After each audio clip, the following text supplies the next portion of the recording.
Alrighty, so officially welcome. We only ever host webinars on Friday mornings, so my brain has an immediate dopamine connection between being on webinar with you guys and it being a Friday. So happy Friday, everybody. We actually have a lot of people on the call this week. And so at the end of the session, to give you 2.5 hours notice, as part of our networking, we always love to share in our group Teams chat what went well this week. So at the end, we'll share what went well, but I'm going to pick on my co-host, James Harris, to answer that question first. So what went well for you this week, James? What went well for me this week? Uh, Probably done a task that I've been working on for about a year that I've been putting off. Big frog. What was it? That was our Practice Makes Perfect. I tidied up some more of that work and done some more videos, so that was a big thing for me. Nice. Yeah, I don't know if anyone else has ever heard the phrase swallow the frog, but James has swallowed his frog this week. And frogs never take as long as you think they're going to take either. Um, So, to run you through the plan of attack for today, we are going to keep the pace moving pretty quickly. To kick off with, we're going to be spending some time with me, and I'm going to take you through the fundamental pricing principles. So, James is one of the best and highly technical accountants that I know. I'm an accountant with an MBA. And so, I'm going to take you through all of the different models that exist and the pricing principles that uphold them to help you to understand how you've currently got to your pricing. If it is a finger in the air or I've doubled it until someone said no, that's okay too. But the general pricing principles will help you to understand where in the landscape of pricing you sit. Then we've got the juiciest content of the whole session, which is James is actually going to do a mini quality of life audit. So quality of life audits have changed the way that we run our business. For the first few years that we ran the practice definitely ran us, and the practice dictated the quality of our personal life. And a few years ago, we said no more. We need to flip it and do it the other way around. And so James and I have built a process. If you're a client, you actually get access to this in an online course completely free through your client landing page. So if me saying this has made you go, what? You get access to this on a teachable course on demand, completely free. But we're going to do a bit of it today so that you can bring a lot of that into your pricing and the work that we do today. So James is going to show you how we bring in our personal quality of life, all of the way through to we decided that we wanted our dog to have a Starling pot so that when we go to Pets at Home, we know how much we can spend on him. So the dog gets pocket money, all of the way through to us wanting to shop at M&S, get a cleaner, and like have a clothes and fun budget pot. So we're going to show you how we build our personal life into the business and reverse engineer our profit to make sure that the business is geared up to generate that much profit, which for lots of you, that will probably be a pretty game-changing educational piece anyway. So basic pricing principles, quality of life audit, and then I'm going to open the breakout rooms and you get to choose your favorite parent, me or James. And I'm not gonna tell you who's doing what room, just in case it sways your decision. Product-based businesses and service-based businesses. Both of the breakout rooms are being recorded. So don't worry if you have like a hybrid business model, if it's service-based, but you sell it on demand, so it feels like a product. Don't worry, don't panic. They're both being fully recorded. They're both quite different sessions. So the service-based business is going to run you through how specifically service-based businesses price. Product-based business is much more of like a cost card. So we're literally going to map out direct cost of sales, so you can work out profit margins per product to help you understand if you have a spare 10 minutes, which product should you be talking about on social media, which might not be the highest sales price, but it could be the highest profit margin product. Again, both of them will be recorded, so I would just choose the one that feels right for you today or feels like the priority for you today if you have a hybrid business model. We're going to open the breakout rooms. They're going to be quite deep dive workshop style sessions where we're going to take you through the process that you can follow. That process will be for like one product and one service, and then with the sessions on demand, you'll be able to replicate that for your entire business model. For the final half an hour, we're going to come back in the room and share what we've done in the opposite breakout rooms, so that you guys can understand what's happened in the other ones if you've got some FOMO, but also because I always feel like one of the best bits about these sessions and one of the best bits about us getting all of our clients together in one room is actually just hearing the questions that people have asked. If you may be too afraid to ask them out loud, but also just understanding the way that other people's business models work as well. Someone has asked in the chat, Susie, hi Susie, would digital products fit best into a product-based or a service-based business? What do you reckon, James? You're on mute. I'd probably say product, I think. But then, yeah, it'd be worth having a look at the service one anyway, because I think they both overlap in some way. Because even with the service, it's even if you take our business, for example, people are still resources and you can still use the product to work out margins. So I guess start with the product, and then if you have time, watch the service one back. Yeah, so the product-based business is going to focus very heavily on costs and then how we can start from costs and then build into that profit margins. I've also done loads of deep dive research into like average profit margins per industry, so you can see how you benchmark. We can look at your value proposition. So if you sit in really high value in your industry, you'd obviously increase that. But I've got some average profit margins, so you can see where you sit as well. If it is a digital product, so like a service-based business into a digital product, which is very much sort of what I do online, a really great starting point for that is actually understanding the value of your time so that you can work out those profit margins as well. So I'd say if you are a service-based business that sells digital products, if you have clarity on your charge out rates and how much your time is worth, go into the product-based business because then we can work on margins. If you don't, start with service to work out your hourly rate and then do the product-based business on demand. But yeah, we're just so excited to have you all here today. I think I've got a lovely question to get kicked off. So if you are new here and you've not met us before, you've probably not met both me and James before in the same place. Hi, my name is Rachel.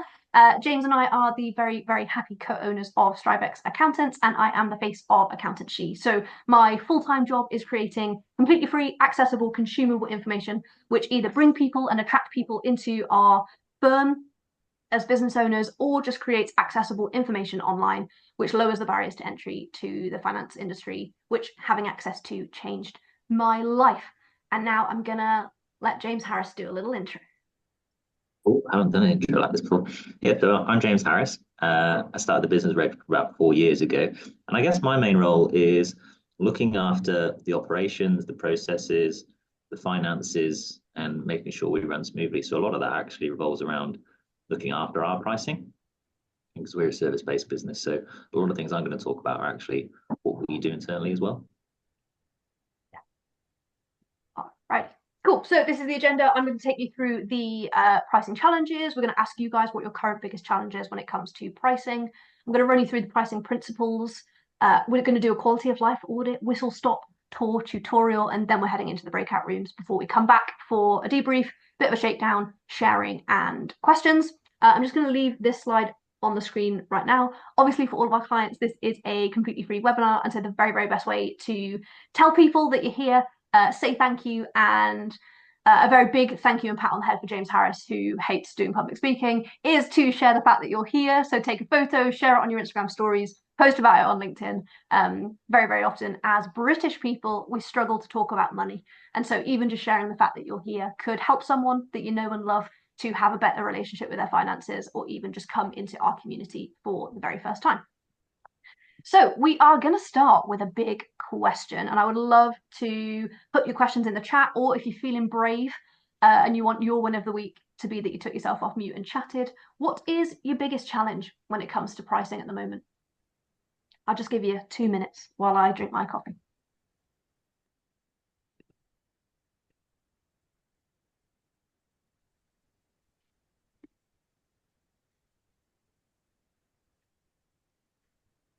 Fear of undercharging. I can see lots of people typing. Rachel, just because you can't shut me up. I'm probably very much in the finger in the air camp when it comes to my pricing. Like when I first started, I just kind of made up a number and I've sort of gradually gone up from there, but it's like totally like that, to be honest. Yeah, we actually, in James's breakout room, he's got a fun story time about a client that he's a florer, isn't it? And he came to do our carpet, and James was like, we'll always try and use clients wherever we can. So he came to fit our carpet, and James was talking to him about his prices. And what did you tell him to do, James? Your story time now, if you like. Do it. Yeah, so we had a client and he was really struggling with his business as a whole, actually. And he was getting a bit in his head of it, and he was starting to feel demotivated, and he was thinking, is all this work worth it? He wasn't making much money. And I said to him, are you busy? Like, yeah, I'm super busy. I'm turning down work. And I was like, well, why don't you increase your prices? He said, well, because I'm already expensive. I said, yeah, it doesn't matter. You're in demand. And anyway, a year later, he came back, he increased his prices by 20%, and he was happy. So one of the things I'm going to talk about is it is really important to understand what your competitors are charging, but actually it's the value that you're giving and what you can charge based on people's interest in you. Yeah, definitely. So we've got fear of undercharging and fear of charging too much. They were both from the same person. Probably lots of you nodding at that. Making sure that you're competitive in a race to the bottom market. Yeah, hard relate on that. Losing customers if I put my prices up. Your price reflecting your value. Lewis said, if you're a service-based business, I'm unsure where to start or how to price based on people who are struggling with money. James is always our metric of we are not a charity, because I generally think we are a charity. Claire said, making sure it's accessible for those who don't have the funds, so very similar to Lewis. Again, lots of people need James in their life. Am I cheap or am I expensive? I don't want to make my service unaffordable. Knowing how to price my time and worrying about overcharging, factoring in expenses like tax, having the conversation with clients, open face emoji. I've actually got a piece of content going live today, which is how to talk about pricing with your customers if they push you back on pricing. So hopefully Can I add one to this? please. Because I'm seeing lots of service stuff. I don't know if anyone else is product based here, but just in terms of product, actually more from like an operational point of view, if anyone else is a product based business, you might understand the cash flow issues are real. Because I look at my sales and then I look at my bank account and I'm like, where the fuck has that money gone? And I know where it's gone. It's gone on stock and various other bits and bobs, but it'd be nice if there was just like a little bit left over. Do you know what I mean? Yeah, 100%. James, I don't know if you have anything specific on that. Yeah, I think product-based business is one of the hardest because you're waiting for that stock to sell, and then as soon as it's sold, you're reinvesting it into more stock. So where is it? When are you getting the money? And then you're looking at what's in the bank account, and you're going, okay, well, I've spent all of that on this, and then you go, well, I need to save for corporation tax, but well, have I got anything for corporation tax? So I've just put it into more stock. And I guess it's just understanding your finances a little bit more and working out how much you can put aside each time and how much you can reinvest into future stock. Interesting. Okay. Undercharging, profitability, not wanting to charge extra for what should be done but typically isn't. Yeah. And then trying to build a client base, so I don't want to put people off. Okay. So very similar issues. And so I'm going to do this whistle stop tour because I think it will really, really help people, but I don't want to stop us getting into the juicy stuff. So obviously pricing is one of the most important decisions that you'll ever make within your business. It literally affects your market position, your profitability, and the way that your customers perceive you. An example of this is I mentored another accountant a few years ago, and we actually completely randomly both received the same inquiry from the same client. And our fee, she was hugely underpricing, and our fee was quadruple hers, and we won the client. And I said to her, you need to go back to the client and ask for feedback. And the client told her, I literally didn't trust you because your fees were so low. In the same way that they're, if you buy a top from Primark, you probably end up buying it again in 6 months' time. But this is a hugely overpriced shirt that I bought, and I thought I'll literally have this for my whole life. And so even things like customer perception come into your product. And so something that we do a lot of within Strivex is making sure that not only James and I, but our whole team really understand our value proposition, that we understand like what sets us apart from other firms, and we're constantly talking to clients about that value. So today I'm going to run you through the 4 key pricing models. So we're going to look at value-based pricing, cost plus pricing, competitive, and psychological pricing. So each of these models can be used depending on if you're product or service based. They can be used depending on your industry, your customer base, and your goals. So I've picked the 4 that are sort of you can plug in to any business. So we're going to start with value-based pricing, which is a model that's really useful for businesses offering either bespoke products or services. So value-based pricing means that you are setting your prices according to the perceived value that you deliver to your customer, rather than focusing solely on the cost of the product or how your competitors are pricing. So this works really well when the customer sees really clear, tangible benefits in what you provide. So whether that's something that's saving them time, solving a problem, or delivering a premium experience if you are a product-based business as well. For example, in the consulting or software industry, pricing is very often based on the outcomes that that client will achieve. So if a consultant helps a business generate £50,000 in extra revenue, their fee could very easily be £10,000, reflecting the value derived. However, if they were just doing cost-based pricing, they would probably just charge at an hourly rate, and it could be about £1,000, even though the value and the transformation that they are delivering is £50,000 plus.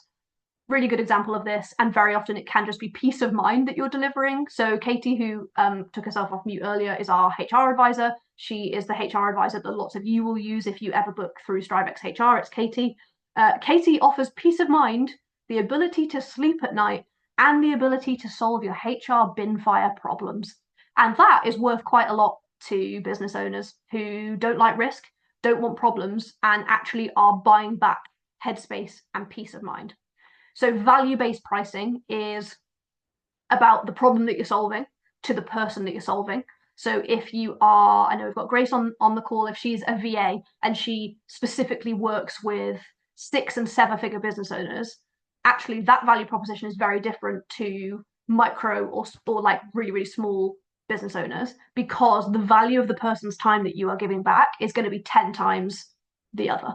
And so value-based pricing is much less about the value of your time and much more around the problem that you're solving or the time that you're giving them back. And something that James will talk about when we do a quality of life audit is we actually use internal charge out rates in our own personal life, which is as our income has grown and as our business has grown, we use that system to work out what we can delegate in our personal lives to make sure that that is increasing as our income increases as well. Just one more example on this, in case anyone's like, I'm not sure if I do that or not. Another example would be like SaaS platforms like Salesforce. So Salesforce price based on the value that that software is going to bring through business automation. So it's CRM, it gives you scaling capabilities, it will help you to increase the conversion rate of your client. And so that's how they price, not based on this is a SaaS software product. They price based on the transformation that implementing that software is going to have within your business. So value-based pricing requires you to understand your customers' pain points and to understand the specific value that your product or service delivers. If you don't know what that is, ask your clients. We try and speak to as many of our clients as frequently as possible. And actually, that's how this webinar came about. We're saying, like, what problems do you have? What problems can we solve? How can we make sure that we're delivering ultimate value for money? And so to do value-based pricing, which if you're a service-based business is probably hitting the spot with you and you're like, yeah, I need to move away from just charging for my time. I need to price based on transformation. This is really good. But you'll need to understand your customers' pain points and the value that your product or service delivers. Again, Lucy, can you put a price on cold wine? I'm not sure you can. It's very high. Yeah, see, lots of nods. So if anyone doesn't know, Lucy is the founder of Partner in Wine, which is the Chili's bottles of the wine industry, and her bottles hold a whole bottle of wine. And so, like, can you put a price on it? I'm not sure you can. Let's not bring the C word into this. Thank you. Sorry, I didn't mean to drop the C bomb. It is a swear word when it comes to Lucy. I'm just going to move my Stanley Cup out of shot. And it also gives you more flexibility. So values-based pricing can give you flexibility because your price isn't tied to your costs. You can probably see where this is going. You can charge a premium for high value solutions. I spoke to another accounting firm owner yesterday who said, I'd like to scale my firm, and how do I stop clients only wanting to work with me? And I said, you don't have to. Like, our clients can still work with me. I've just put a price point in there to make sure that I don't have a supply and demand problem on my time, which did happen at various points of a scaling business. And I've just had to increase my charge out rate to the point where people still get incredible value because of the transformation I can give, but my diary is not overwhelmed constantly with people who can afford my services. So that's a whistle-stop tour on values-based pricing. Next up is cost plus pricing. So cost plus pricing is one of the most straightforward models that we're going to talk about. It is simply the cost of producing your product or service plus a markup for profit. This is very, very common in traditional product-based businesses. This approach works really well when your costs are quite easy to calculate and there's less variation in perceived value across your customers. So you can probably tell why this is very common in product-based businesses. So an example would be that a retail store selling clothes would use cost plus pricing. So if it costs £10 to manufacture a shirt, they might add a 50% markup and then sell it for £15. Adam, you're on mute. Similarly, in manufacturing companies, very often they would use this method because they've got really clear visibility on the material, the labor, and the overhead costs, and they can just add a markup. So while cost plus ensures that you can cover your costs, it can limit flexibility when it comes to scaling and can give you problems like what Lucy was talking about, in that you are limited on margins and you're sort of just in a cash flow conveyor belt trying to work out how to invest more money. This model doesn't account for changes in the market demand or customer willingness to pay. So something really, really interesting that I would say specifically for someone like Lucy is cost plus pricing is probably where you start as a product-based business, but someone like Lucy who's built a very strong brand attached to that product could then move more into value-based pricing because owning that product would become ostentatious in the same way that if you drive a car, driving a Porsche is cool because you want people to see you driving a Porsche, and the ostentatiousness of that product becomes part of the sale. Again, you could almost create that with Partner in Wine, and you want people to be seen to be consuming your product. And as your brand grows, increasing the price point with that brand can help you to change the way that your product and brand is being perceived. Again, manufacturing. Again, so the bad bits about this model is it doesn't account for any changes in market demand or how willing your customer is to pay. So again, what worked well in the pandemic might not work well now in a cost of living crisis. And so that business model doesn't have huge flexibility if it's purely based on cost. You can't just start running at a loss just to create more demand. That is not a sustainable business model. And so the bad bit of running cost plus pricing is it limits your flexibility. So competitive pricing is where we look at setting prices relative to what your competitors are charging. This strategy is very common in quite highly saturated markets where businesses are sort of really competing for customer attention. The aim is often to match, beat, or slightly undercut your competitor prices. I'd love to know James's perspective on this because this is very much, we've never priced our services based on this. So to set the scene in the accounting industry, lots of people use outsourcing to other countries who have much lower HR requirements and minimum pay requirements to undercut other firms. Whereas we've really, really tried to do value-based pricing and almost core values-based pricing to give our clients the opportunity to drive their values up and down the supply chain. And I've just got an example before I ask James. So if you take iPhones as an example, when Apple launches a new iPhone, they will price it based on how it stacks up against like the latest Samsung model, considering the specs, brand loyalty, and perceived innovation within that product. And so very, very often we're doing competitive pricing if you're in a highly saturated market like phones.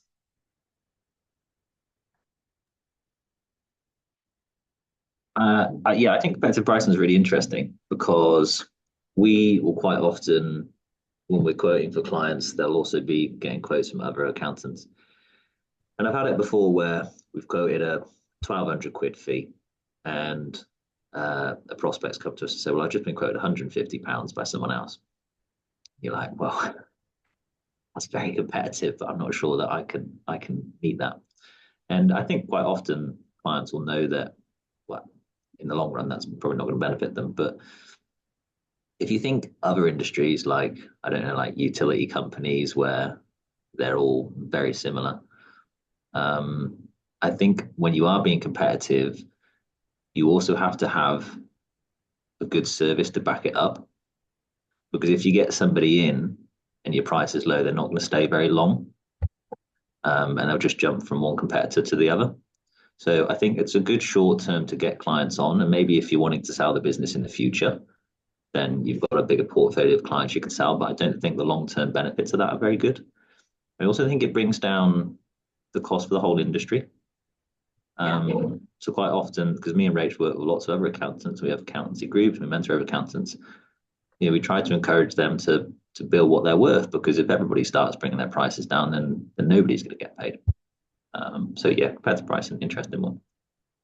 Yeah, I'd say another thing, if you're a service-based business, you can probably tell James and I are sponsored by value-based pricing. But with value-based pricing, one of the other really key benefits is your long-term goals. So I spoke to a practice owner yesterday who runs a very similar business to us, but had really only priced herself based on being a one-man band, which meant that she had very, very tight margins, is now over capacity and does not have the budget to recruit anyone, because the glamorous life that is running a business means very often you're running at very low charge out rates. Sometimes you feel like you're just working for free. And so she created her entire business model around being a one-man band, and it just gave her absolutely no margin to scale. And so when we're thinking about pricing today, I'd really encourage you to not just price for where you are now, but really price for your North Star. Like, where do you want your business to go?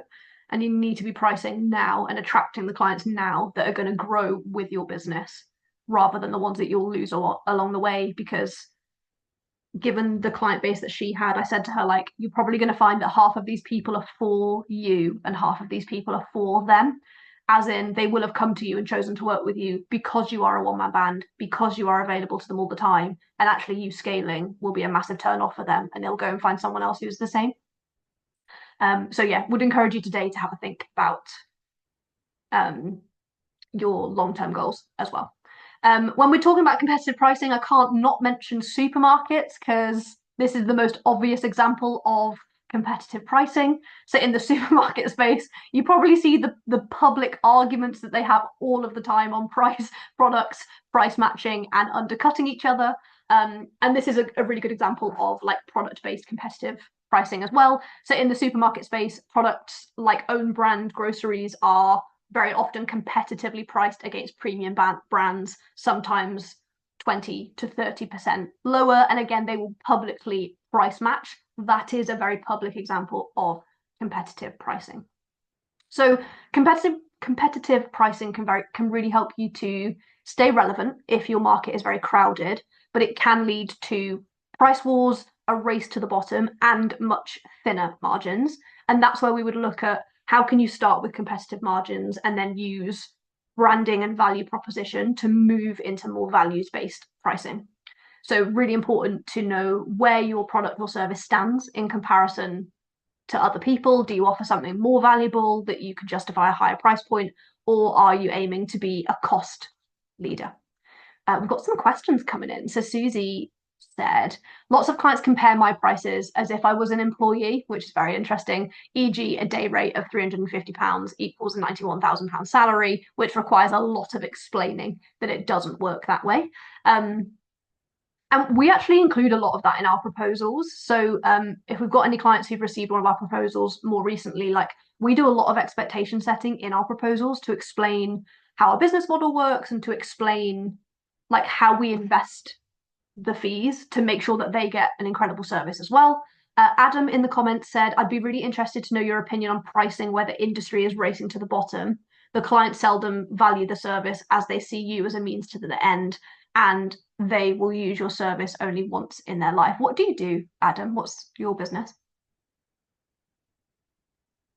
Just while I'm waiting for Adam to tell me, I'll run through the final one, which, architecture. All right, James, I'm going to bring you out of retirement. So Adam's an architect, and he said, I'd be really interested to know your opinion on pricing where the industry is racing to the bottom and the clients seldom value the services as they see you as a means to an end.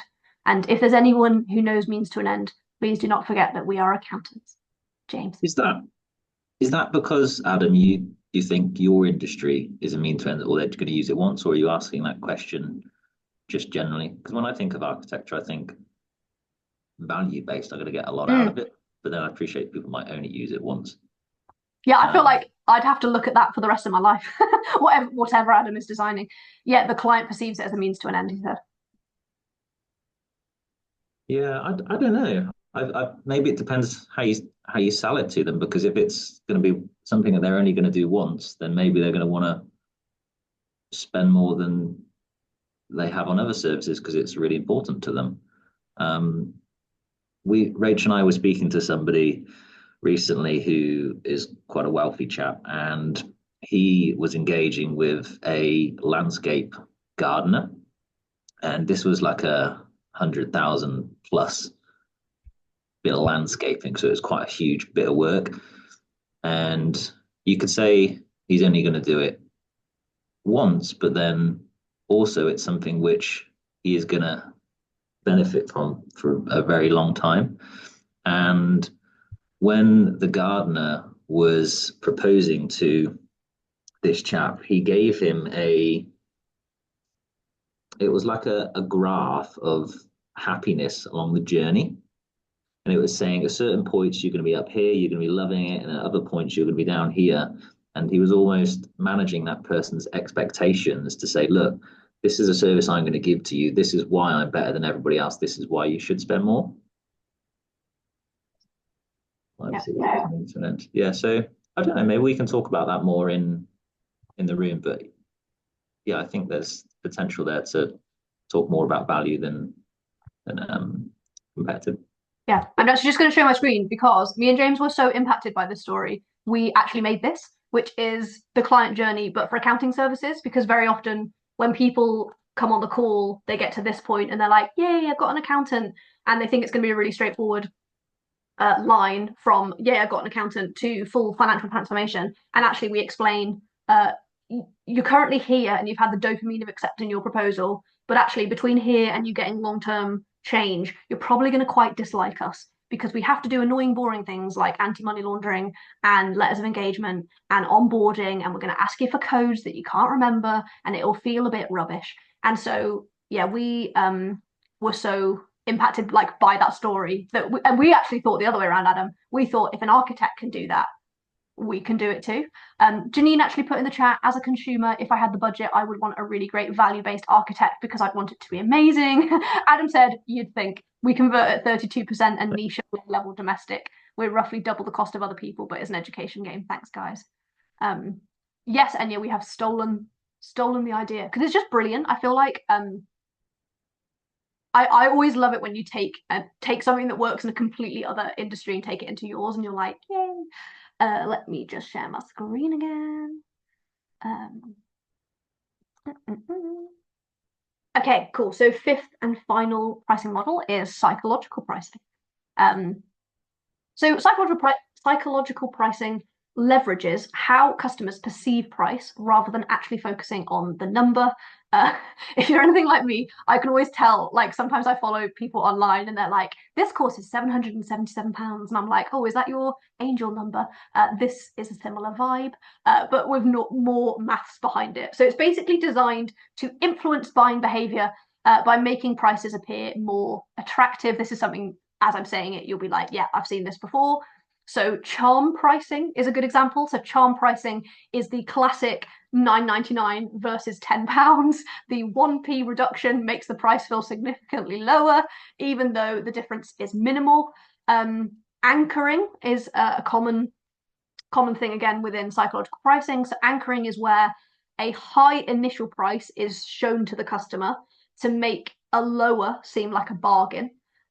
For example, when luxury retailers will mark down an expensive product and the original price acts as an anchor, which makes the discount seem more appealing. Again, me and James have actually had like actual arguments in Tesco's about why we need a club card, because everything with a club card is cheaper.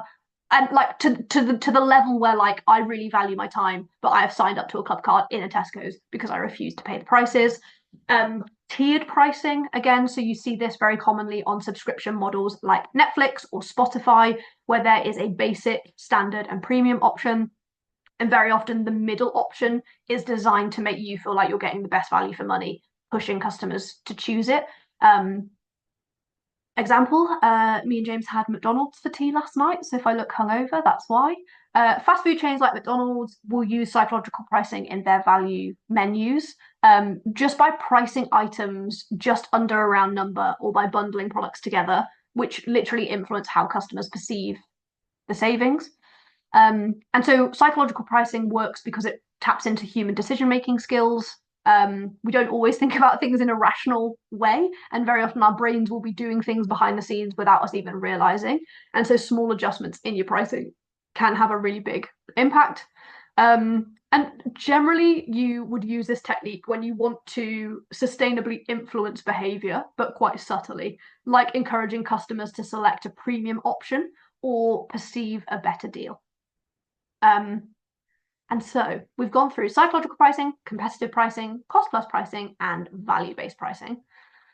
And now we're going to get to the juicy bit. And I'm actually going to just encourage James to take as long as he needs, because everything will be on demand. And I think the quality of life audit, if I could run and start our business again from the very beginning, this as well as board meetings are the two things that I would do from the word go. So I'm going to hand over to James, who is going to explain how we run our business using the quality of life audit. Awesome. You go to the next slide for me, please, Phil. Absolutely. I was going to put the title as very fun spreadsheet, but I haven't. But please note, this is a very fun spreadsheet. You can tell I put this slide together because it doesn't look like any of those. So what I've done here, and you might want to take a screenshot of this. So if you're self-employed or you're in a partnership, or if you're in a limited company, there's two different sides to this table. And what I want people to start doing is going, not saying, what do I want to earn in my business? I want them to start from the very bottom and go, what do I want to take home? So at the very bottom of this spreadsheet, I've put personal need or take home pay, whatever you want to call it. So I've just got some numbers on here. If anybody wants different numbers, I can send them to separately, but we've got 20, 30, 40, 50, 60, 70, 80,000 pounds. So if you want to take home that number, we're going to work up the chain to work out what your turnover needs to be in order to obtain that. And so if you can work out what your turnover needs to be to get that take home pay, we can then use that figure to help you with your pricing. So this is kind of a more calculated mathematical way to look at pricing, and you'd use those theories that we've spoken about for that. So if I just start with the very first column, so this is a self-employed person. So their profit before tax would be 22,900, 23,000. And if they had that profit, there'd be personal tax 2,900, so they take home 20,000. So if you had a profit before tax of 23,000, what do you need to achieve that profit? What does the business look like? So if you look at the last year, you can probably work out what your turnover was, your cost of sales were, and how you achieved last year's profit. So by using that information, you can then work out, okay, well, this is how I'm going to get this year's profit. So that's the self-employed side. And the limited company side is a little bit more complicated, which is why a lot of clients get confused when they move from sole traders to limited companies. So in this instance, I've got a profit before salary, a PBS, which is an acronym I've just made up. But this is basically the income the business makes before you take anything out of it. So we've got 22,570. Of that, you're going to have the director's salary, which if some of you have limited companies, you'll understand what that is. And in this case, I've done 12,570 all the way across. So that gives you a profit before tax of 10,000. So now we're talking company 10,000. If you take off company tax of 1,900, you get a profit after tax of 8,100. So profit after tax 8,100. You've got salary of 12,570, dividends of 8,100. That gives you personal income of 20,670, and then personal take home of 20,000. So I won't go through all of them, but that's the premise. And if any of you want me to explain that a little bit more, I can do that when we go into the service-based room. But the idea is we're going to say, okay, I want to take home 40,000. Therefore, my profit needs to be this. And how do we use that information to create the business structure we want in order to get the pricing.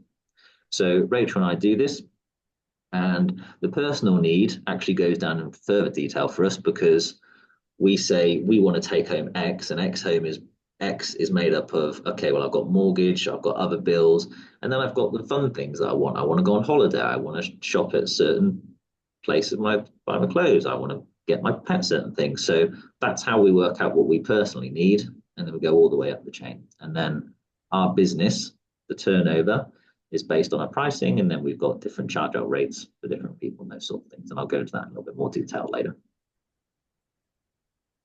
So can you give us an example? Like, does anyone have any questions based on that firstly? Because I imagine people are probably holding onto their seats a little bit. Or does anyone have an example that they'd like James to run through to show you how this actually works?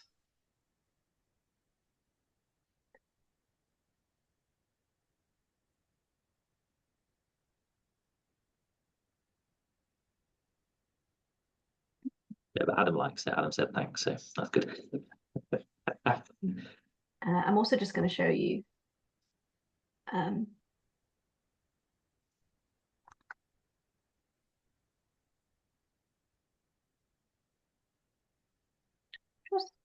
yeah, so Lewis said, is there a template we can use? And the answer is, in Blue Peter style, here's one I've made earlier. So I'm just going to show you, if you're a client of ours, this is your client landing page. So, okay, cool. I'll come back to the questions. If you're a client of ours, this is the landing page that all of our team have in their email signatures. And on the on-demand section, there is a free quality of life audit. And so if you click this button, it's going to take you to here. And this is everything that James has just said, but in much, much, much more detail. How to do a wheel of life exercise. So how to actually like take a zoom out and look at your life. Very often when we're setting financial goals and doing budgets and forecasts, it's really easy to just say, can we make an extra 20% on what we made last year? But actually, if you did a wheel of life exercise, it could make you reflect on, could I make the same amount of money and just work a bit less? Or could I work the same amount but spend my money in different ways? And so we do the wheel of life exercise, we do goal setting, some more goal setting exercises to measure where you are now, where you want to get to, what obstacles are in the way, what are the costs associated with where you want to go, how do we get through those obstacles? We do a spending and saving review, tax adjustments, the profit and turnover required, and then a debrief. So, and then it also includes a spreadsheet, and we'd encourage you to fill that spreadsheet in and then book in time with your Strivex accountant, which is completely free, to just do a little bit of sense checking and tax checking on the amounts to make sure that you are geared up so that it all runs smoothly. Just going to run through the questions to make sure we haven't missed any. Someone private messaged me to say I'm being hilarious today. Thank you so much. This is my full-time job. Someone said this is clear. Is there a template? Yes. This is really good. Yeah, Janine. Susie's my little tax helper in the comment. Thanks, Susie. Was that a random amount? Was a question. That's all been answered, Rachel. Yeah, awesome. That's all good. Awesome. All right, cool.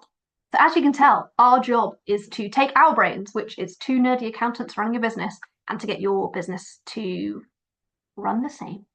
And so I'm just going to ask a very, very quick question in the chat, please. Based on the pricing models that I've just run through, could you let me know which pricing model you think you are currently running? And if it is finger in the air, just put a finger in the air. So the options are psychological pricing, competitive pricing, cost plus pricing, value-based pricing. So value, cost, competitive, or psychological. Okay, one for finger in the air, one for cost plus, 50% value, 50% finger in the air, value, a bit of them all, cost plus, plus finger in the air, unintentionally competitive, psychological. Alrighty, cool. And it could be that actually, even if you thought before today it was finger in the air, actually it might not be. And so we can look at exactly what's that. So if you do not get my High School Musical reference, you're not welcome here. We're about to go into some breakout rooms. James did give a little bit of a spoiler. So James is going to head up our service-based business owners, and I'm going to do our product-based business owners. Again, both of them, because James's notes has highlighted at the top, hit record. If someone could remind him to hit record in the service-based business owners breakout room, that would be fab. I Both of the actually forgot breakout to put it in my notes as well, Rachel. both of the breakout rooms are going to be recorded. And so if you have a hybrid model, as I said, if you're hybrid and you understand your charge out rate, join the product-based business. If you are hybrid and you don't understand your charge out rate, join the service-based business, because we're going to use that charge out rate to build cost cards for all of our products. We're going to go into breakout rooms for roughly an hour and 10 minutes. It's very active, not listening. So don't worry, you don't have to sit with us for another hour. We're going to be giving you exercises to do. And as a follow-up, when we come back in, we're going to go through lots of open sharing, lots of questions to gain insights from the other breakout rooms. And after this, as well as the full recordings, you are going to get a workbook to go through, so you can literally copy these principles into every area of your business and price accordingly. So I'm just going to stop sharing my screen. We're getting ready to go into the breakout rooms. Alrighty, so something will just pop up on your screen. It'll get you to choose a breakout room, product-based business, service-based business. If you are bored and you've left, you will stay in this room with nobody else. So please choose a room. Product-based business and service-based business, you'll have to check it. And then at 11:30, you'll get a little thing come up on your screen to come back in. So get ready to choose your favorite parent.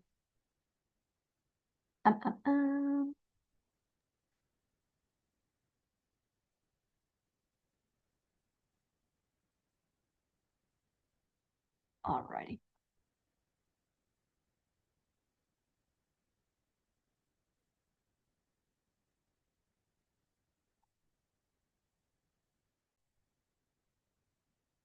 Hello.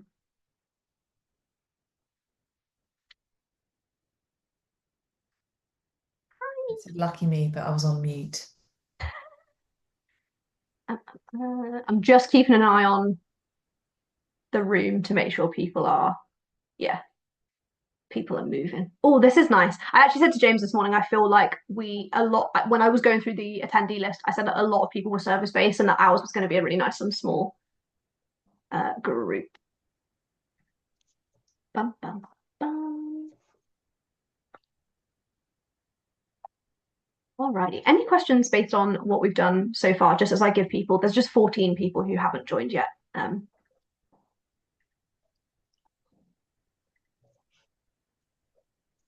No, all good.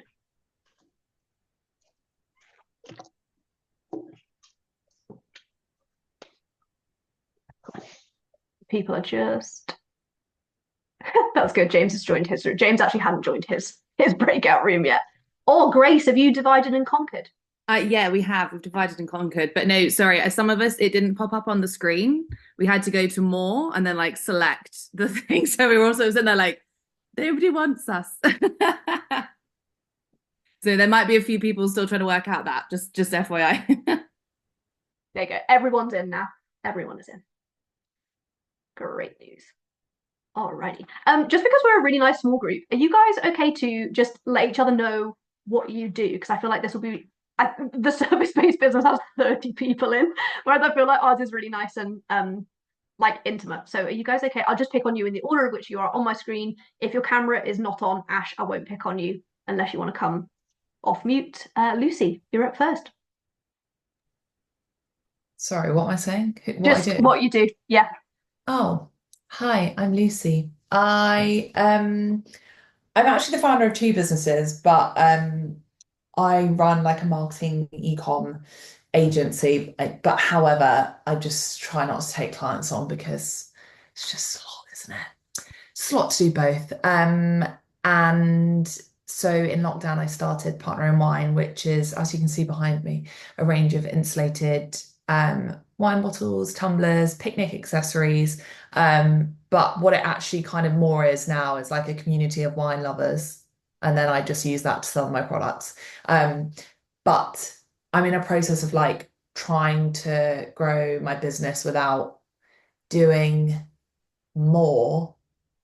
So I've hired like an email marketing person, I'm working with ads, etc. Because I'm going on a sabbatical, and I'm trying to work out how I can make more money, and I'm not totally convinced that my products are priced correctly. Hence asking the question to Rachel. Mhm. As in, do you think they're too low? Yeah. And the thing is, I'm not like, the thing is with me is I'm quite like, I don't have any like confidence-based issues when it comes to money. I have no issue with being like, I've just raised the price. Sorry if you don't like it, it's not my problem. I have no issue with that.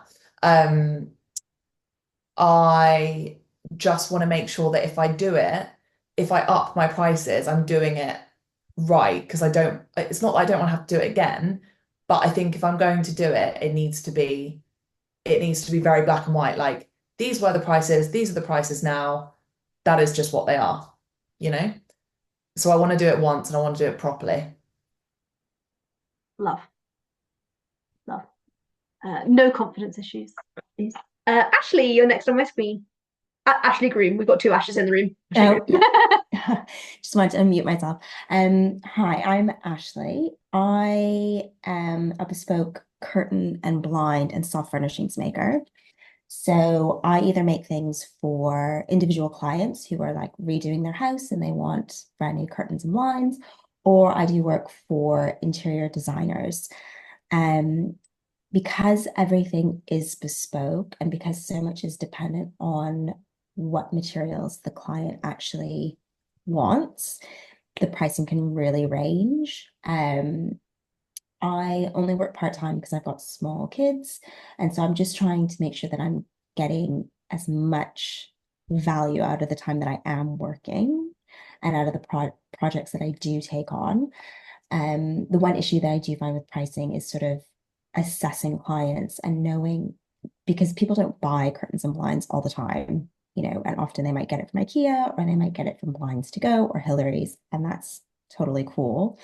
They might get a new house and say, actually, I'm going to go do something bespoke, which is brilliant, but then they get a real sticker shock, because I'm not a Blinds to Go IKEA pricing.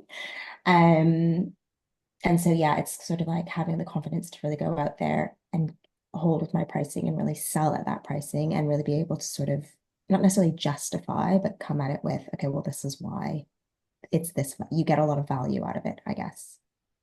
100%. And I feel like, again, you're in a race to the bottom market, but you want to find that top 10% of people who really intentionally don't want IKEA blinds or ones from Wilkinson's. Like, you want to specifically target those people who are like, they want it to be an experience, not a product. Exactly. And I do have some clients like that.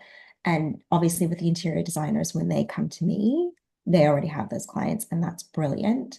But I don't want to just rely on interior designers to bring me those sort of projects, basically. Love. Grace, you're up next on my screen. So I co-run a business called The Scoop with Bianca, who is currently in the other room. And what we do is we essentially help people keep their PR in-house forever. So it teaches them the skills they need to do media outreach, so they don't have to be in touch with a PR agency. They don't have to sort of worry about retainers and that kind of stuff.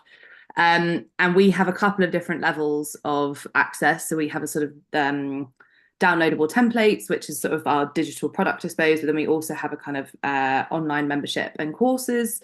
We also have a kind of bespoke mentorship program as well. So yeah, Bianca and I have been building this business for just over a year, and we are kind of now in the throes of, we've been selling it all along. When we completed a course, we'd sell the course. But now that all of the courses are online, the membership is what we want it to be. We've got the templates.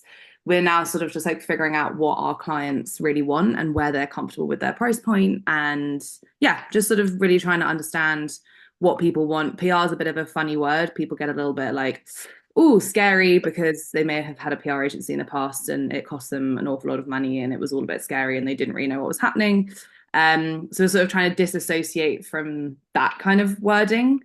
So it's sort of like trying to make people understand what we're trying to do, without scaring them with the kind of big PR word, essentially. Love. Ash, version 2. You're next on my screen. Okay, is it working? The mic working? Yep. Yeah, I wasn't sure if it was working before. So me and my partner Joey, we run a open access screen print studio. But we have like loads of different types of products, I think. So we have like physical products, but then we also have like services. So we like sell high quality custom printed t-shirts, but then we also offer that to other small businesses so they can get like custom merch done. Then we also offer printing workshops to the community. And then our last thing is we have an open access team. So if you know how to print or you learn how to print with us, you can come in and use the studio by booking in sessions. So we have like products and services. So I'm here for everything. Love. All right. So we've got an hour. Please feel free to take wee and tea breaks whenever you like. I've just put a link in the chat to the Product-Based Business Bible, which is if you could all download a copy of it and save to your own desktop, that would be fab. Just going to share my screen. I should have done a partner in wine example. I actually did a Stanley Cup because it was the thing that I could see when I was doing it. That's how much my imagination runs. I'm sure a Stanley Cup costs a lot less to produce than a partner in wine bottle. Yeah. Just, you know, I also as well, like, it helped me to work out what the profit margin actually was on a Stanley Cup and made me cry. So this is the Product-Based Business Bible. And so what I thought we could do is each pick a product, so one specific product that you offer, and we could build a cost card. So one of the first things that you learn as an accountant is how to build a cost card for products. And that is where, if I take this keyboard as an example, I would work out how much does it actually cost my business in true cost to create this product. And then we look at if we wanted a markup, if we are aiming for a specific price, then we can start to build in the pricing principles that I just ran through. For example, if we look at a Stanley Cup, I mapped out, again, it costs a lot more than this, I'm sure. I mapped out the cost that it costs to create a Stanley Cup. And then I looked at the desired markup. And for reference, I have gone through and looked at product average go-to profit margins in different industries. And I actually have access to lots of different platforms that can give me this information. So if you want specific profit margin guidelines for your industry, you can let me know. And while we're on the call today, I can literally go away and find them for you to work out in your industry an average gross profit margin would be X, and we can start from there.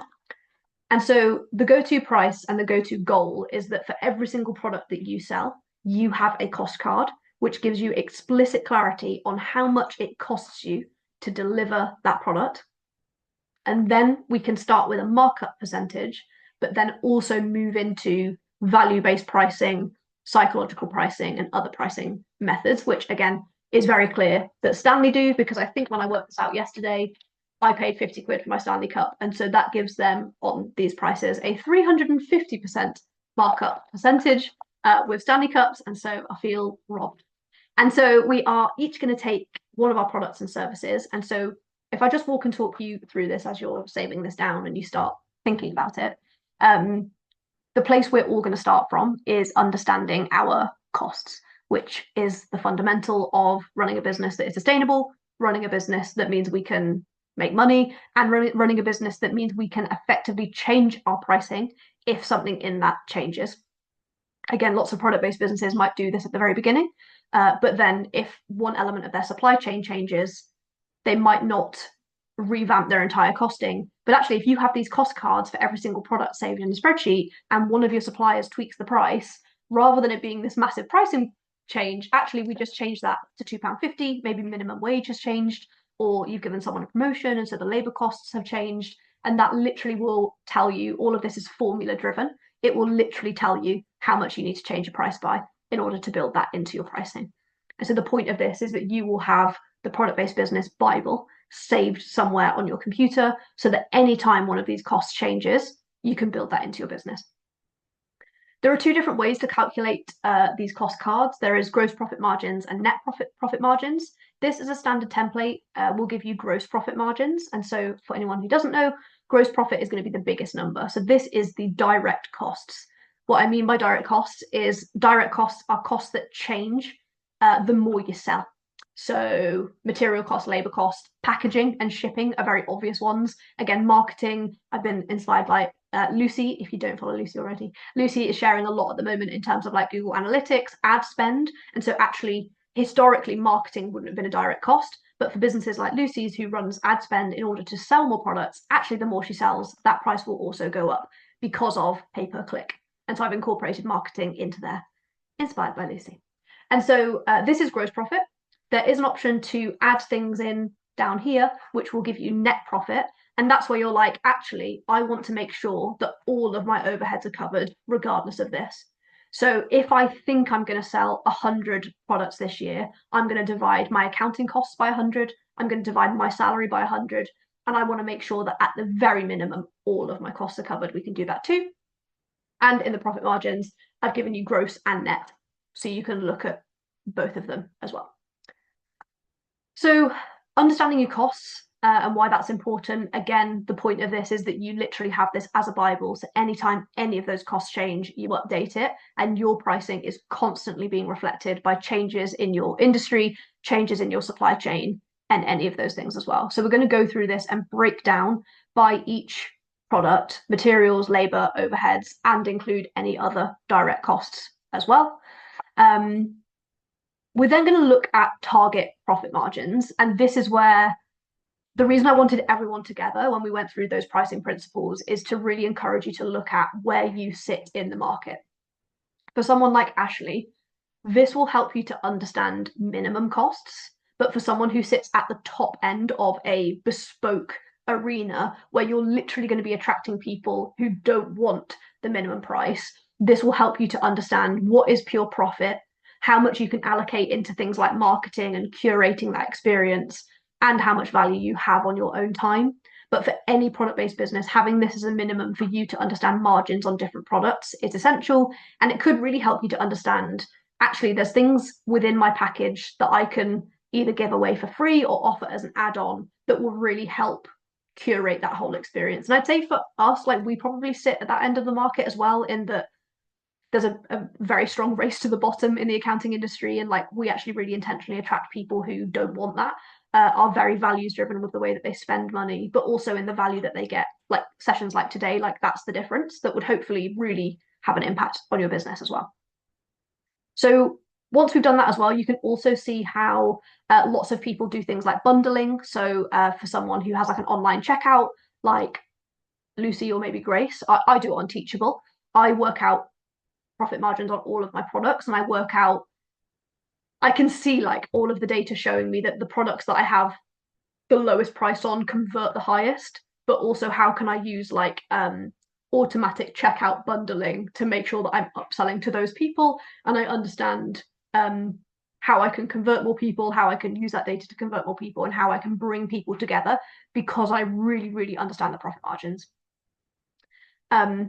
I'd say as well, the only other thing I wanted to say before we get stuck into like building these cost cards is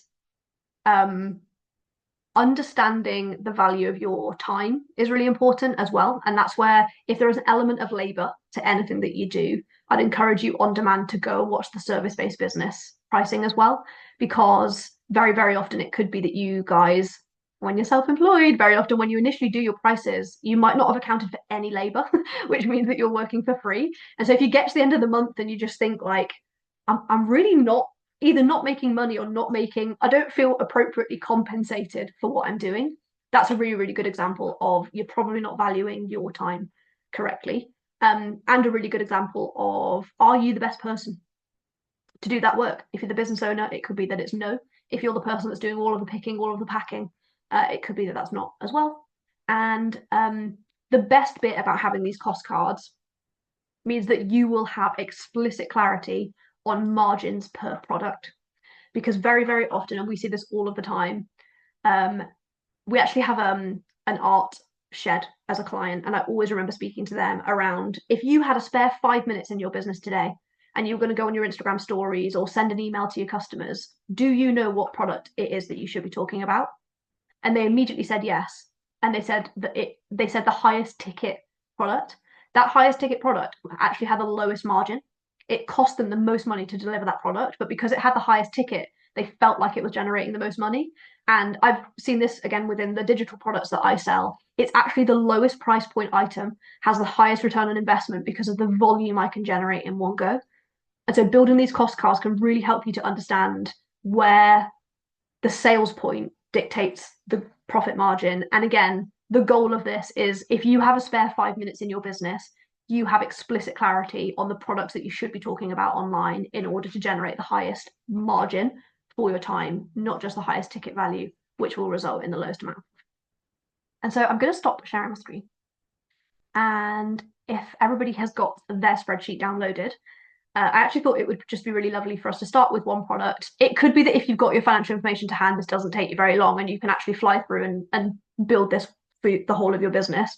Or it could be, depending on where you need to find this information from, it could take you a while. And so if you just create a new tab for each of your products, again, we've got product name and SKU code, and then we can build it together and then just really openly ask questions, work through this together, and then understand where we're going. And then in about 25 minutes to half an hour, I'm going to bring us back on to look at how we can use that to recalibrate our pricing. And so the goal is to fill in the cost of goods sold and other costs to get total costs for as many products as possible.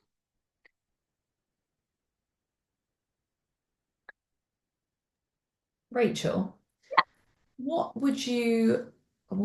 industry would you put Partner Wine in? On that list, retail, but let me just go in and let me just see if I can get you a more specific margin.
Okay.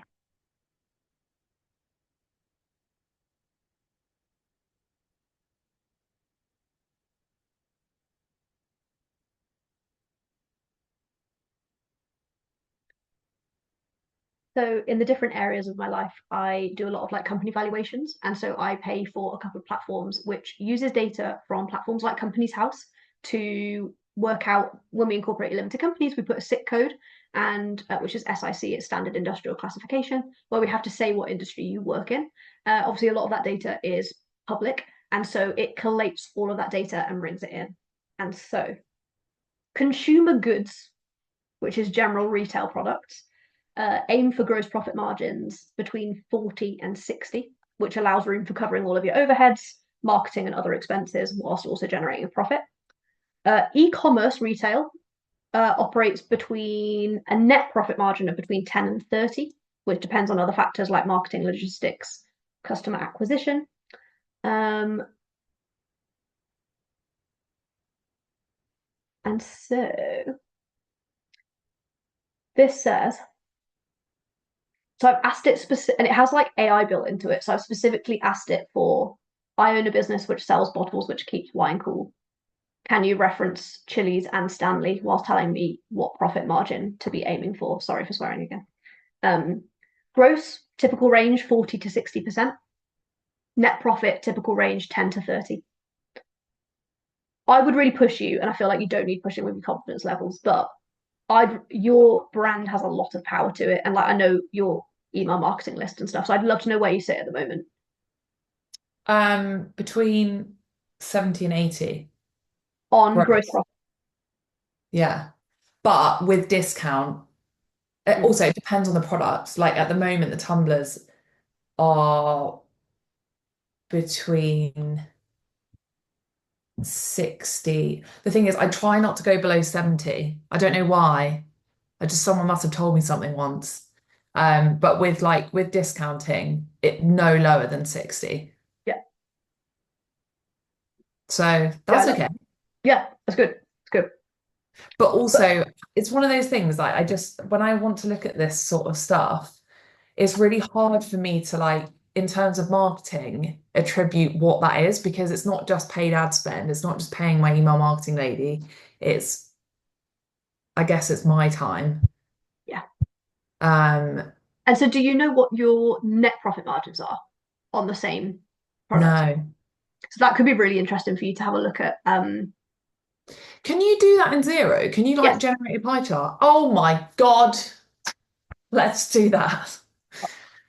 Is this like we're working smarter, not harder? Do you know what I mean? Like, I don't want to work that out. It's not for me. So I'll just log in and do a demo company again. Please feel free to mute me and Lucy, but if you're interested, carry on and have a look. I'll just log into a demo. Can you just hold that thought for 5 minutes? I just need to run into the other room quickly. I'll be back. Yeah, Rachel, I've got a few questions when you're ready. Go for it. I've got to log into Xero and I've got 5 minutes from Lucy. Okay. No, so I'm gonna work this out, like do my template on the pitching templates that we have. So that's like our lowest level entry point product. And so I don't have all of the numbers because Bianca has those at the top of her head and I don't have that login right now. So I'm just gonna sort of make it up based on how much we're currently selling it for. Mm-hmm. I don't, similar to Lucy, like obviously our kind of like marketing costs for that product is very much, our email marketing that we both do. Like, we don't have anyone else that's working for us to do that stuff yet. It is very much like our time.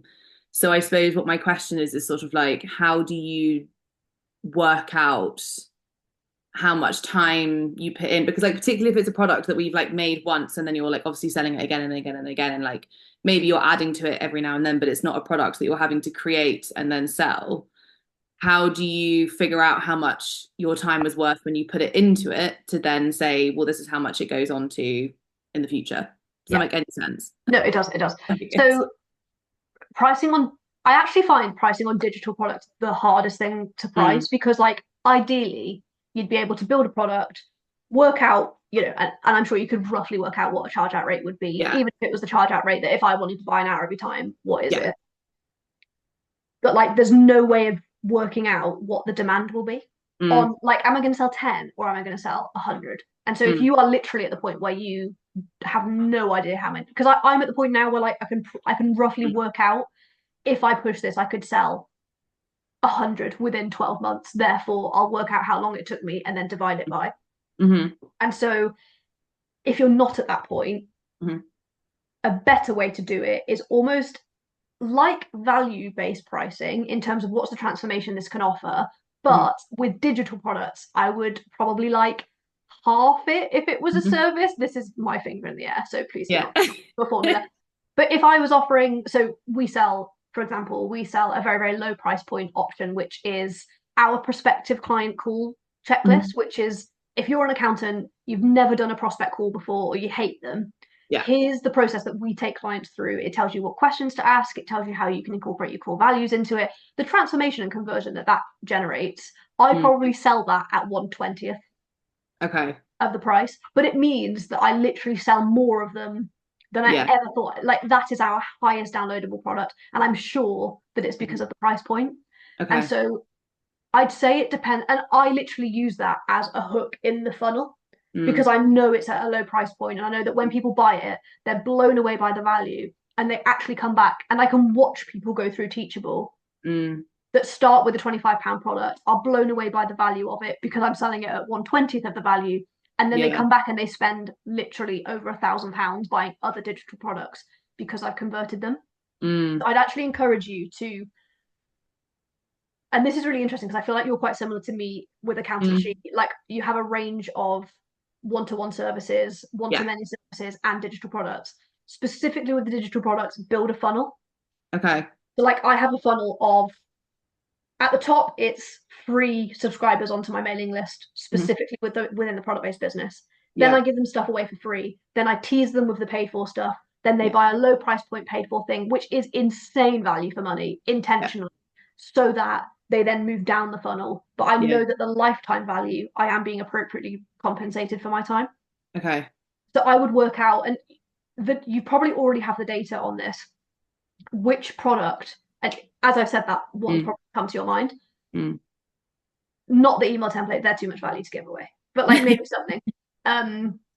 Like what's a product that you know, because even things like that, like I know it offers great transformation, but I also know they have to do the work to do it. So I know that like it's not creating accountants that are going to take business away from me. It's just making them confident. And so pick a product that you can use as the low-hanging fruit to show them your value, and then but draw it.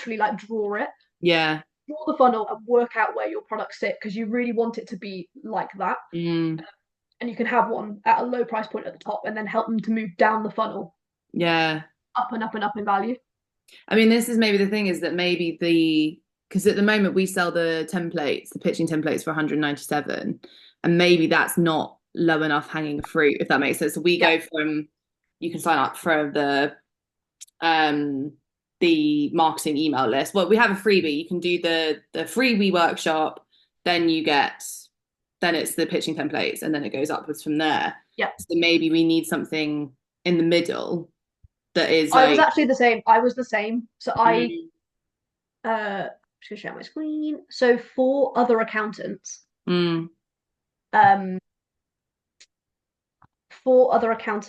this is the landing page that they get. And I previously only had email templates and working papers, which the minimum price point on these is like, 3 figures, like between 150 all the way up to like £800. People can buy the full bundle of everything.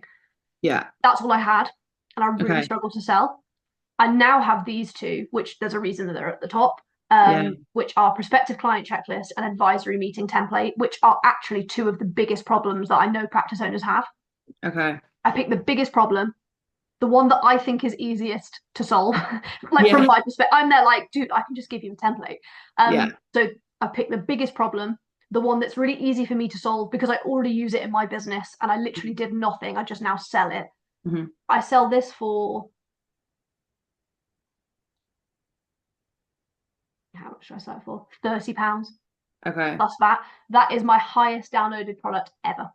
And I have lots of automations which specifically target people to that product, because I know for the value it provides, it's a really low price point. But having that value to price ratio means that since I've done this, my teachable sales went up 400% from people coming back and buying more. Wow. Yeah, it is wild. But pricing on demand digital products is so hard because like I have a marketing course specifically for other accountants. And I like it's priced very high, £1,400, because I know like the transformation that it'll provide for people, but it doesn't sell in the same way. And I want it to be high. Like I don't want people to just be able to do what I do. But yeah, it's really interesting. But yeah, since I've got the automations running, since I've had the automations running, build a funnel is my answer to that, because pricing digital products, I feel like you can't do it as a standalone exercise. You have to build the workflow that you want people to go through and make sure that you've got automations running constantly. We'll have a think and see what I can come up with. So let me.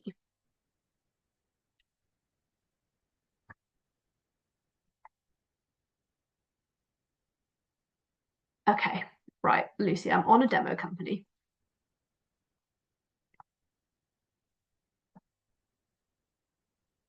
So you can do this for you. Sorry, my subtitles go funny when you're not in the room. Got you back. Okay. So, can you see my screen? Yeah. So this is a demo company. The easiest way, if you've never seen this report, the business snapshot is a really great report.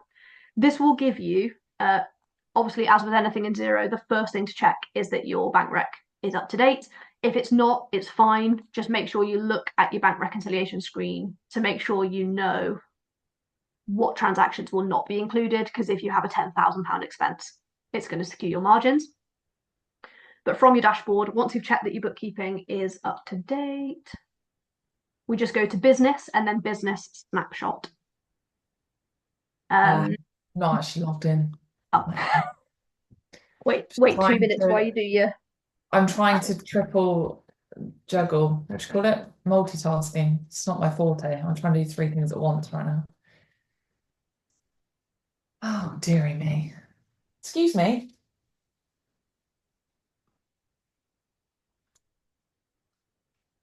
I think that's my doggy telling me he needs to go outside for a poopy.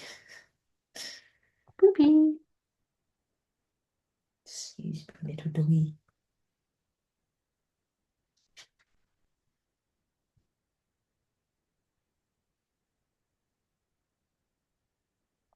Right, I'm in business snapshot.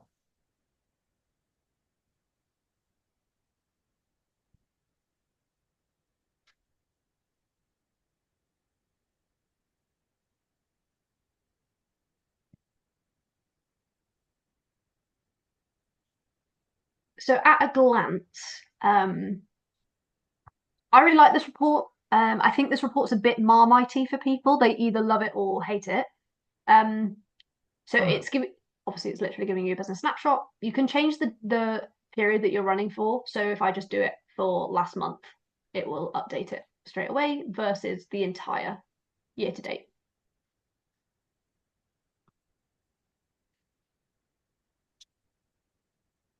But you can see it's running net profit margins.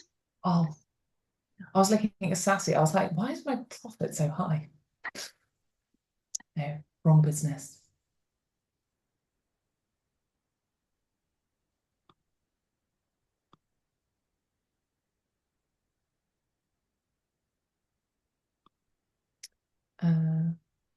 Okay. So have you run the snapshot? Yeah. All right. Yes, it's got profit and loss, income and expenses. But if you scroll down a bit, under efficiency, this is the bit that you'll probably quite like.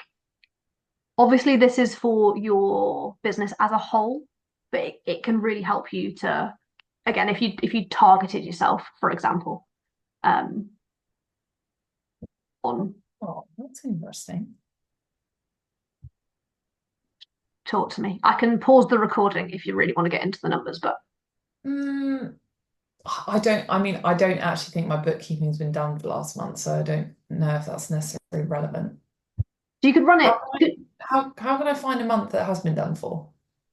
So on the top right-hand side, you can change it for, like, if you do year to date, it'll run it the whole period that there's data for. It says Get Analytics Plus. Do I have to pay for that? What, it was showing you a report and then you changed the date and then it said? It says I need to pay them more. It says Okay. pay them more. I'll show you the other way to do it. So there's this report specifically, or we can do this. So this is just the demo company. We can run a P&L.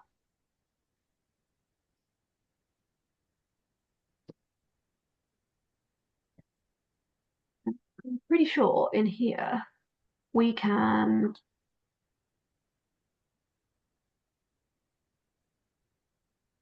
Yeah. So if you run a profit and loss, a lot of people don't realize that you can manipulate a lot of the reports on Xero to report exactly what you want. So we literally have, like, I think at the moment we run Strivex on Xero. We're at like P&L version 27. So we use cost codes for different team members, so we understand how much money we generate per team member. We understand margins per team member, and we understand it as a percentage of turnover. And you can put like budget and turnover targets into Xero, so it reports variances against that as well. But just as a really quick update, in the standard P&L, you can click more and turn on percentage of turnover, update the report, and it will literally run your profit margins as a percentage of your turnover, which is all a profit margin percentage is, to give you net profit margins. Okay.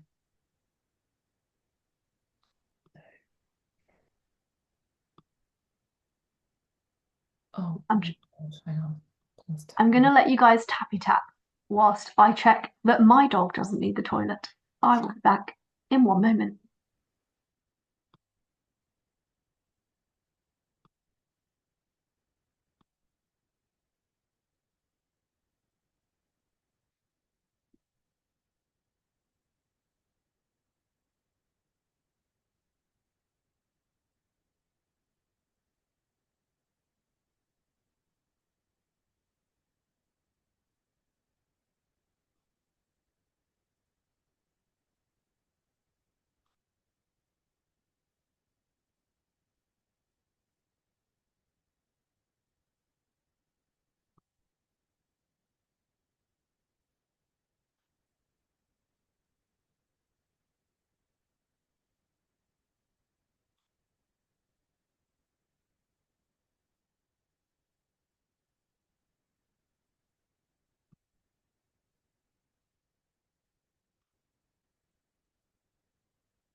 How are you all getting on?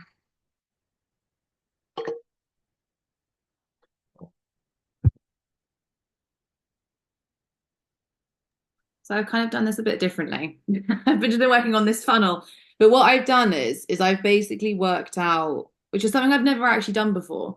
And that is essentially look at, if I took myself out of the business and I was like, if I was just charging my services at an hourly rate, like how much would I charge based on, if I was working for a big company, how much would they pay me in salary every year? And then say, okay, plus a bit of tax, expenses, living expenses, whatever, and then break that down into an hourly rate. And I've kind of come out at the number of like £41 an hour. So if I'm now thinking, well, if I wanted to sell one pitching template as our like lowest hanging fruit, and that took me an hour to do, and so let's say that would be £41 for the hour. So now I'm trying to work out how much would that be on the template, if that's like my lowest hanging fruit, essentially. So that's where I'm at. So if I just work out, just going to work out compared to my hourly rate, the one that I do, what the difference is.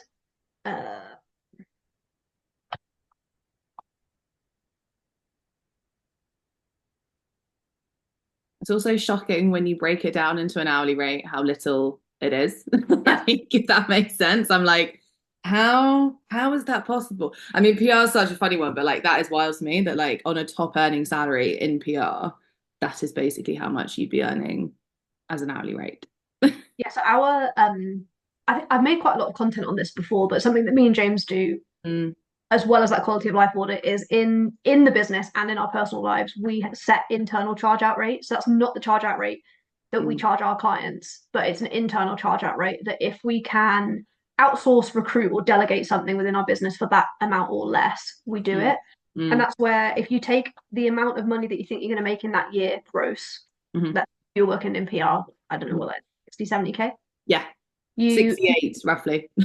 68. So you knock 3 zeros off the end and then half the number that is remaining. Wow. And that is £34. So if you can delegate something in your personal life or within the business for £34 or less, which is probably cleaning, maybe ironing, like you do it as maybe a VA, don't know. If you can outsource or delegate something in your business or personal life for that amount or less, do it. And it is like cost effective for you to do that. And that's a really good way of making sure that as your income goes up, you are constantly delegating more and more and more and more to make sure that you have that greatest impact. Because at this rate, I can still do my own cleaning, but for that amount of money, I don't have well-being. That well-being means that I work more productively when I am at work, and it means that when I am at work, I am creating those on-demand resources that people will be buying for 3 years' time. I've just worked out my hourly rate if an accountant was to pay for it versus the digital product that I sell to lots of accountants is 11.5. I divide my hourly rate by 11.5. Interesting. Okay. But I've sold over 200 of them. Yeah. Okay.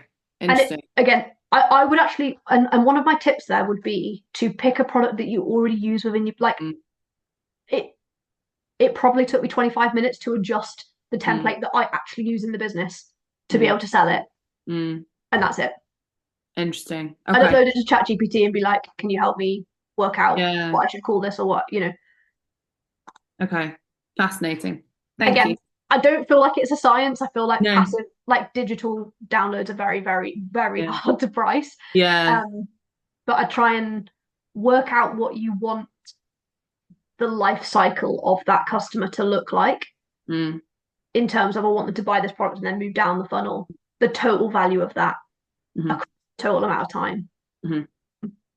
Interesting. Okay. It's really hard to price. It is. This is very helpful though, because we've never worked it out like this for this specific kind of product. Like we kind of did it for the whole like membership courses and like the one-to-one stuff that we do, but we never did it for like this bit of it because we just sort of thought like, oh, people will buy it. Like, do you know what I mean? Like, so we never really like worked it out into this like minutiae. So it's very interesting. Thank you. Yeah, because I feel like when I did costing on digital products to start with, it was very much at like how much it cost me in time to make.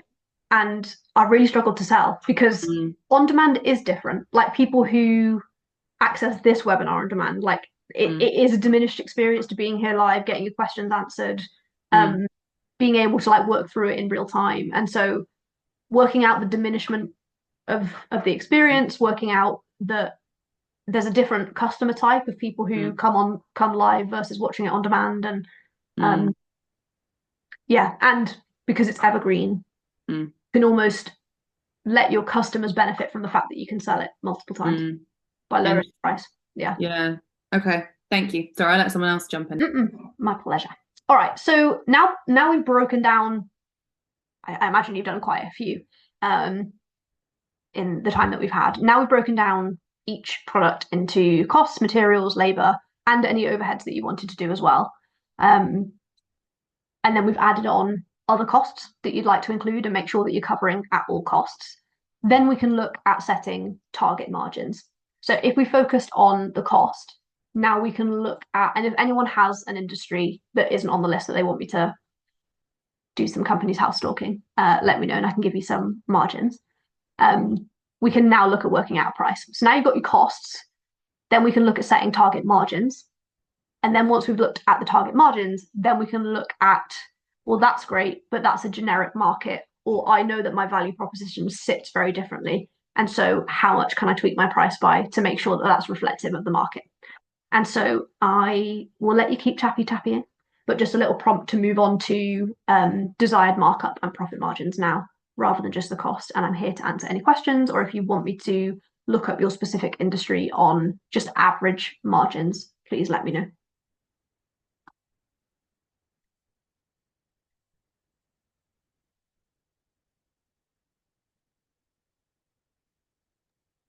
Rachel, do you have anything on like either bespoke furniture or bespoke?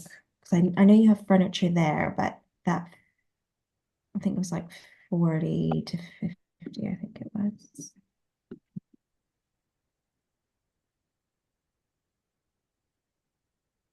No, 30 to 40. It's furniture.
Okay, so this is good. So this is specifically for bespoke blinds, not just okay. general blinds. It says that the gross profit margin, the low end is 40%, high end is 60%. But I'd say that you would sit much higher than that because I imagine that it's much more about the labor that you have to do on top rather than the physical products. Because I assume the obviously the material will be higher quality than going somewhere else, but also like how much of a manual labor element is there to what you do? Huge. So everything's sort of handmade.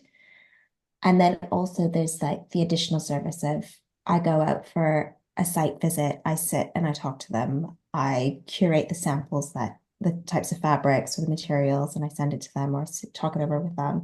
And then I'm there at installation, make sure everything works properly, everything's neat and tidy and clean once it's all done. So yeah. Yeah, so I'd say 40 to 60 will be really good as long as you've got your hourly rate right. And so Yeah. I definitely recommend that you watch the service-based business as well to understand that you're like super confident on your hourly rate.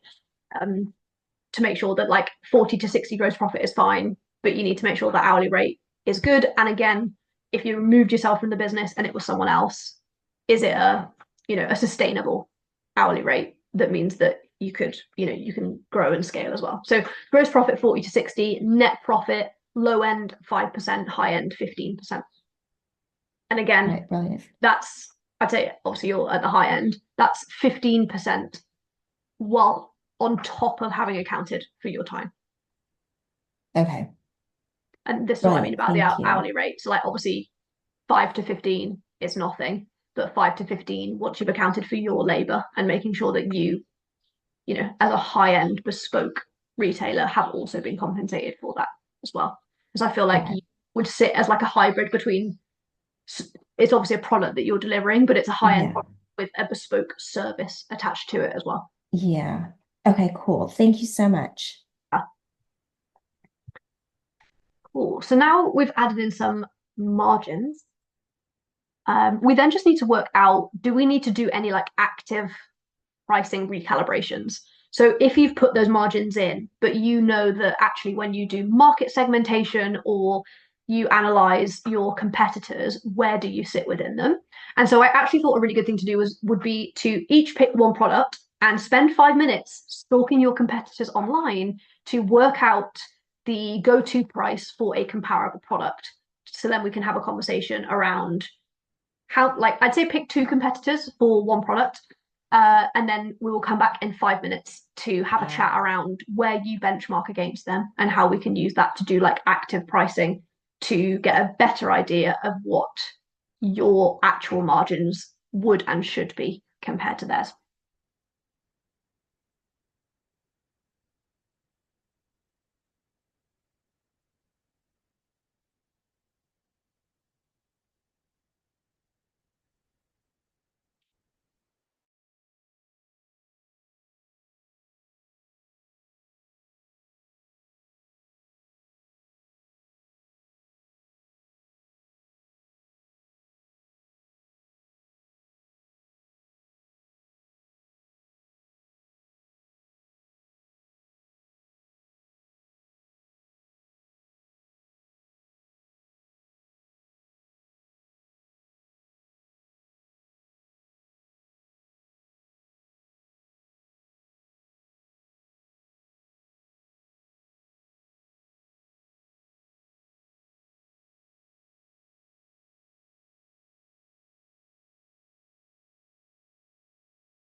I'm a bit behind. I'm not doing what you told us to do.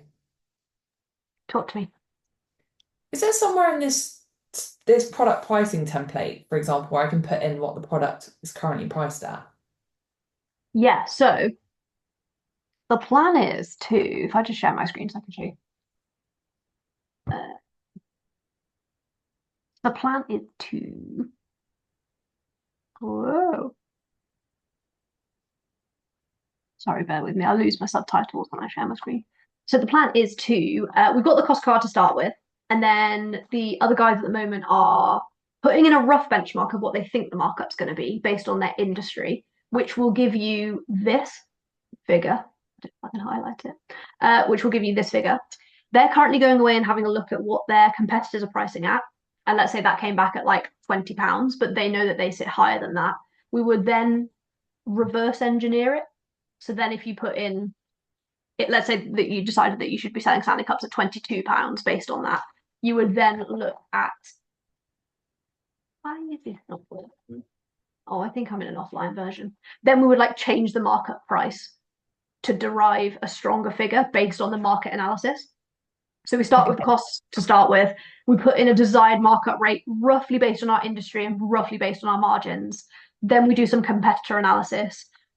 Then we're going to look at all of the different pricing options in terms of, do you want to do any value-based pricing on top of that? Do you know where you sit in the market? How do you compare against your competitors? To then play with that margin to get to where you actually sit within your market. So the desired markup will start from industry averages. Now we're looking at competitors to see where we benchmark against them to continuously be changing that percentage to come out with the right figure.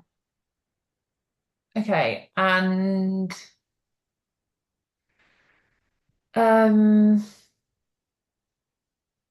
the right here where it says other costs and then it says shipping costs, is that, do you mean that shipping from where it's produced, or is that shipping as in e-com?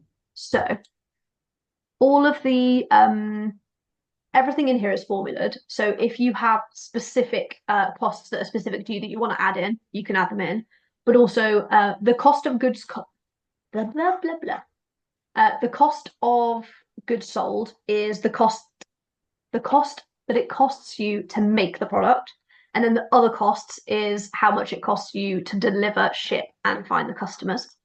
And so I would, if I was you and I would split them out. If you have two separate shipping costs, I'd have shipping cost. But the shipping cost is passed on to the customer, so it's kind of irrelevant. So in that case, create the shipping costs that you incur, not the customer. Fine. Okay.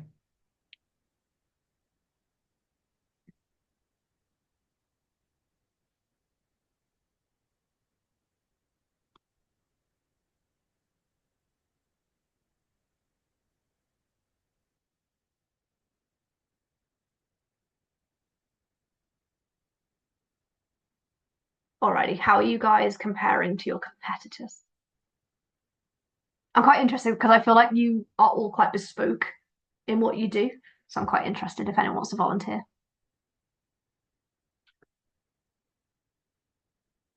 I'm happy to.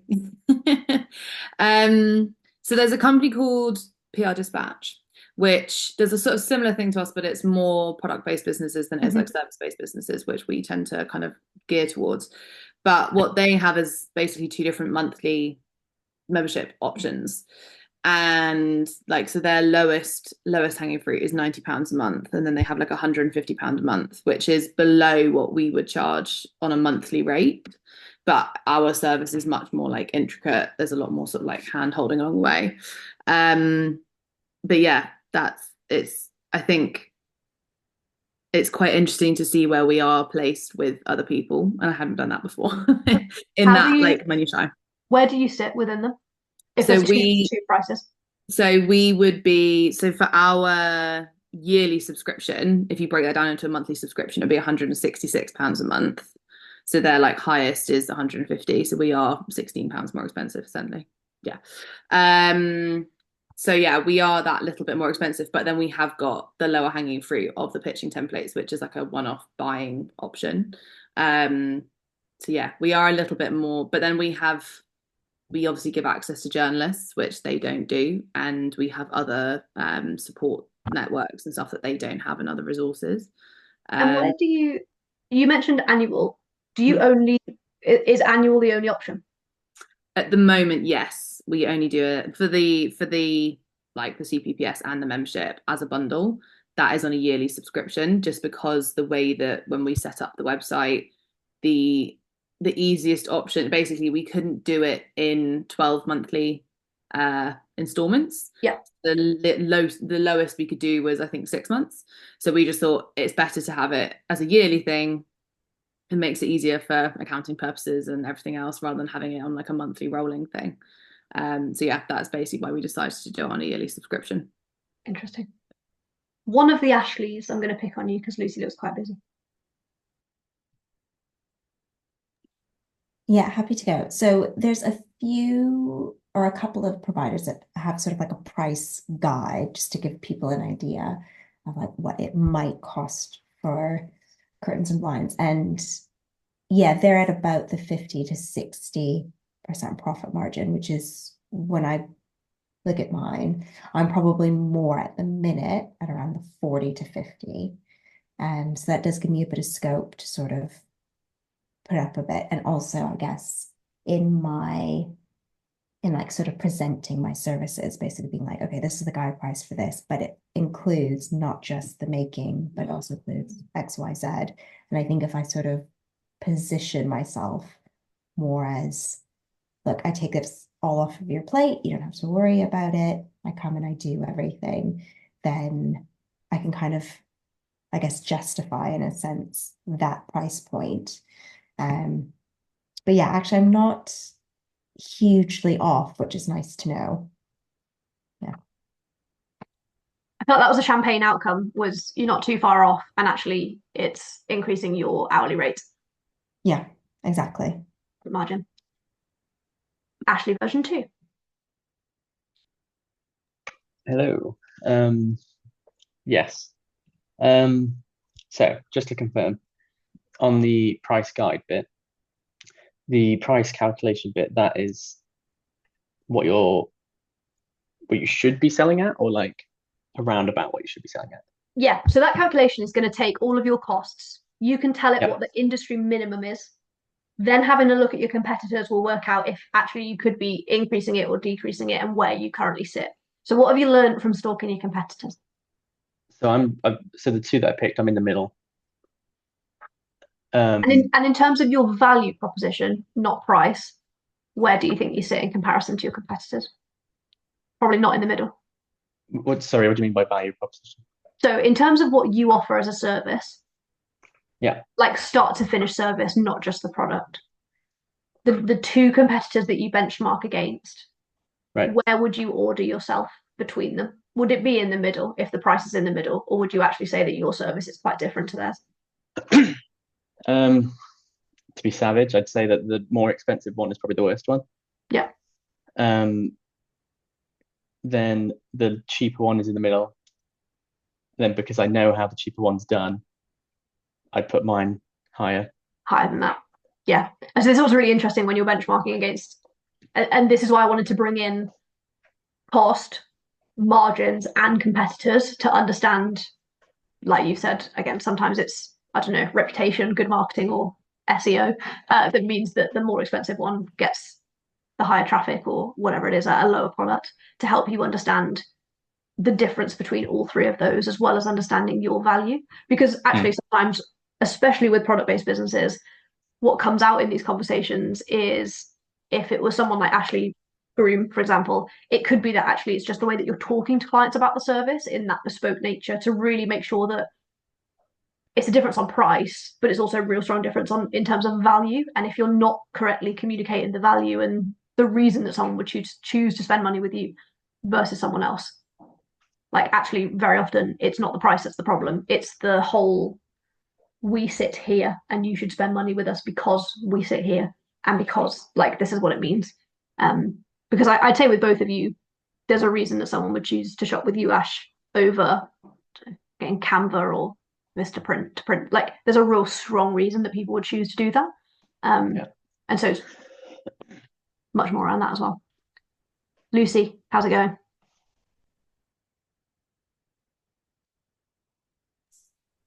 I've done a calculation. I feel like, I mean, I know I have a figure in my head that I want to increase the prices to, and looking at that, looking at what I've done here, it's not far off what I thought it would, like in my head, what I thought the price increase would be, basically, Awesome. which brings my gross profit margin to 35%. Nice. Okay. Interesting. Is that bad? No, it's really good. Oh, okay. Sorry, I was It's looking just- out the window at my It's funny spreadsheet. when you put, like, when you bring all your costs together, even if you're being like, so I've just based this on August, which is like the highest month spend for like ad spend, etc., etc. It's interesting to see, like, in my head, I'm like, oh, my units cost this and I sell them at this, so I must make this. And then actually you put it all down and it tells you what the total cost is, and you're like, oh, As in, it costs you So- way more to sell than you think it does.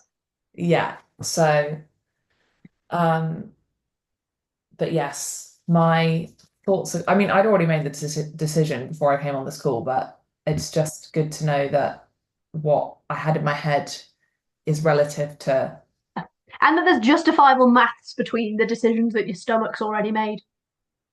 yeah. I just need to notify everyone that we're going to close the rooms to come back in to do some sharing. Is there anything that anyone has spoken about today that they're not happy for us to chat about in the main room, just for sharing what we've covered today? I feel like no one's like overshared too much, so I wouldn't feel comfortable. But we're just going to have a bit of a kick around of like what people learned, changes that they've made, to just make sure that we're cross-referencing all of the rooms. So I'm just going to notify everybody. You can either come straight in, or it'll give you a 60-second warning that we're going to close the room. Hi.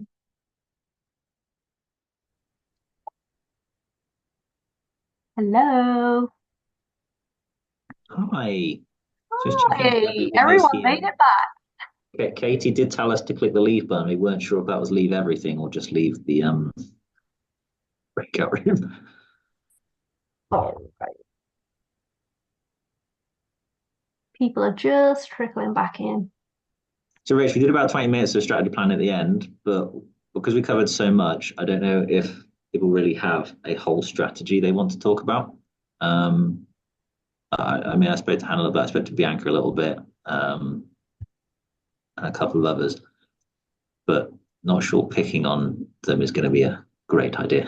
No, it's okay. I actually feel like if there were more people that wanted some help, if you could just explain what it was that you were doing, I feel like it would benefit everyone if anyone wants to continue doing strategy live before we move into sharing. Yeah, okay. Hannah, we spoke last. Do you want to just explain the questions we were talking about? Actually, no, it's Janine. But sorry, it was Janine, but Hannah we spoke to. We did. I was asking about I'm in the wedding industry and asking about how I can move into the corporate events area in providing live music and knowing how to price that, because at the moment when I get a one-off inquiry, I just kind of pluck a number out of the air and I'm always worried I'm overcharging, or for a one-off event like a birthday or something, because my packages that I have don't fit that event. And so I don't really have a strategy for that. And so I was just asking kind of advice around that, and knowing how to approach it. Yeah, so we spoke about speaking to competitors, speaking to peers, Rach, and then we also spoke about just putting prices out there and see what the take-up is as well. Mm-hmm. I'd say as well, there are different problems that people have in those two markets. So, for example, we've just done a couple of in-person events, and it just being as stress-free as possible obviously is the target for both of those people in terms of booking you. But I'd say the problems are quite different in terms of maybe how you're talking to those customers about the problems, how you're talking about how you make that easier. And so if, for example, I host corporate events and I'm booking you, actually having a roadmap of like, this is what I'm going to do on the day, and this is how hands-free I can make your life so that you just get to do your in-person event. I'll be running around behind the scenes making it happen, and you don't need to worry. I feel like even running different onboarding processes for different people can really help. Mhm. I guess just make sure people know that you see them, and make sure people know that you have thought about all of the things that bother them. And again, that comes back to like knowing your client, like talking to them about that. And I say one of the best things that you could do there is just continuously ask for feedback. So if you've done that before and you've done it well, like continuously say like, what were your worries before you booked me? And like, how did I mitigate them, to help you understand how you can then sell better to people before. Because that's something that we have all of the time. Like very often the worries and the issues that we think our clients have actually are quite different to the worries that they have, and the ways that we help them are actually different to what we think they are. And so just continuously asking for feedback on service, value for money, like how did you feel before you worked with us as accountants versus how you feel now. Like that's the best future marketing that you'll ever get, is like just asking people. Yeah, definitely. And I think quite often people will say, what's your hourly rate? And they just think of it as music per hour without taking into account everything else that is involved with it. And so conveying that, I think, is something that I need to double down on. Definitely. Yeah, thank you. Can I jump on just to speak to Hannah as well?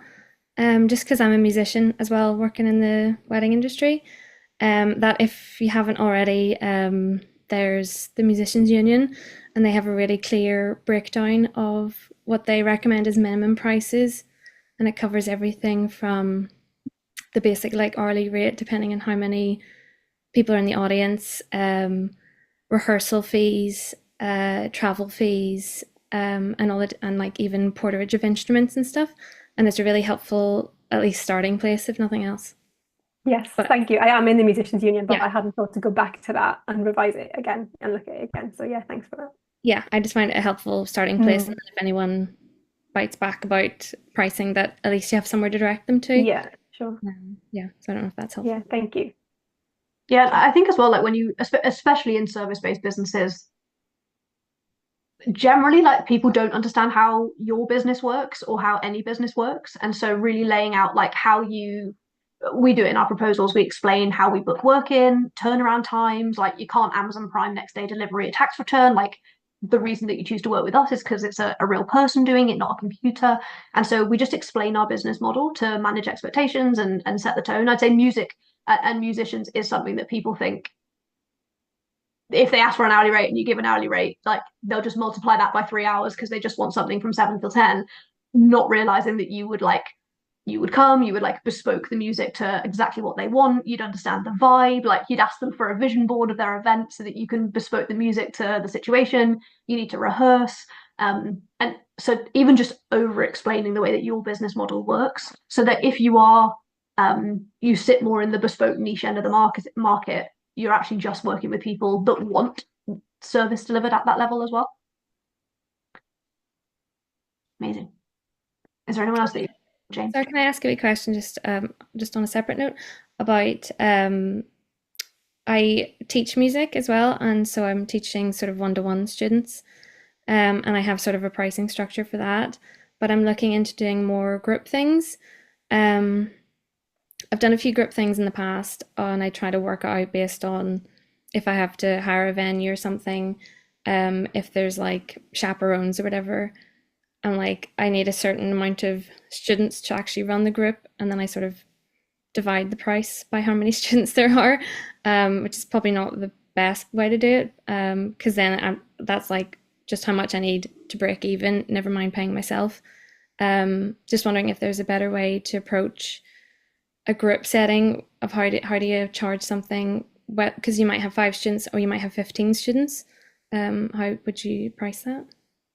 Yes, I'm actually, we've got Rianne in the group as well, who is different, but she's a swimming teacher. And so we've actually done, I would definitely encourage any of you who do group things to watch the Product Based Business recording because we basically built cost cards for every single product to understand what the actual costs are of delivering that product or that service. And then we did some competitor analysis to understand how we can do that. And then we brought in average gross and net profit margins within our industry based on market research to then work out where do we sit in comparison to the competitors, where do we sit in terms of the margin, and where do we sit in terms of covering our direct costs. But even with Rianne, that's something that we've looked at specifically again in terms of covering the staff, covering the almost like compliance and regulatory elements of swimming or teaching in groups. And so I don't know if James has anything to add as well on group teaching or like one-to-many resources where it would probably be too cheap if you just divided your hourly rate by the number of students that you're teaching, whilst also making sure that it's a good price for them and whilst remains competitive as well. Yeah, it's difficult, isn't it? I guess maybe there's a you can set your pricing up so that there's a minimum you have to take for it to be worth it. Otherwise, you wouldn't go ahead. But then I don't know if you have that much interest to not go ahead. What are the costs with running the sessions? So I'm actually running a wee Halloween session next, well, like the half-term break. And basically the most cost of it is really that the venue hire that I have to pay like an hourly rate to hire the venue. And travel fees are minimal because it's around the corner. Depending on how many students there are, I might then also need an extra person who will be kind of coming in on just a volunteer basis, but you know, I'd have to pay her for her time to be there, which then increases the cost quite a bit. And I've run these sort of workshops before where I can pay her and I can pay the venue, but I don't really pay myself. And that workshop at the minute, the numbers are really low, so I'm probably looking at having to cancel it because it's just not going to be financially make sense. But yeah, what's the order in which you do things? Do you book the event and then send out the requests, or do you get people's interest and then book the event? I book the event first and then, you know, advertise it. I guess it's difficult because people want to know where it is, but is there a way in which you could gauge people's interest before running an event? I did that over summer, and I ran a workshop, and it was a piano workshop, so I had to buy pianos for that one. It was really expensive. And so I had to make sure that I was going to get the interest in doing it. I ended up getting loads of people say that they're interested, and then in the end, I didn't get that many people booked. So because it depended on the dates that I ran it. And then, of course, with summer, you're also dealing with people then last minute decide to go on holiday and stuff like that. So yeah, it's a tricky one that I sometimes, because I run these sort of one-off workshops all the time. And sometimes it just depends on the date, I think sometimes, or the venue, that sometimes they're really, really high interest and sometimes they're not at all. And so then I always just struggle with like pricing it without it then becoming so expensive that then people just don't come. So just in case this helps you, because I think it actually will based on the stuff that me and Rianne have done before, I'm just looking at, me and Rianne built a spreadsheet in her consulting session, which had the cost associated to every single person. So it had the hourly rates that she has to pay those people, including a lifeguard, an assistant teacher, and a teacher for every single session. Again, that's the assistant is almost like a stepped fixed cost in that it goes up depending on the number of children that are in the pool. So lifeguards, assistant, and teachers, we've just got a reference on their hourly rate. Then we built a metric of all of the different classes that Rianne offers. So adult lessons, wave, splash, and baby lessons, of all of the different lessons that she offers. We then mapped out for those lessons, how many teachers do you need, how many assistants do you need, and how many lifeguards do you need.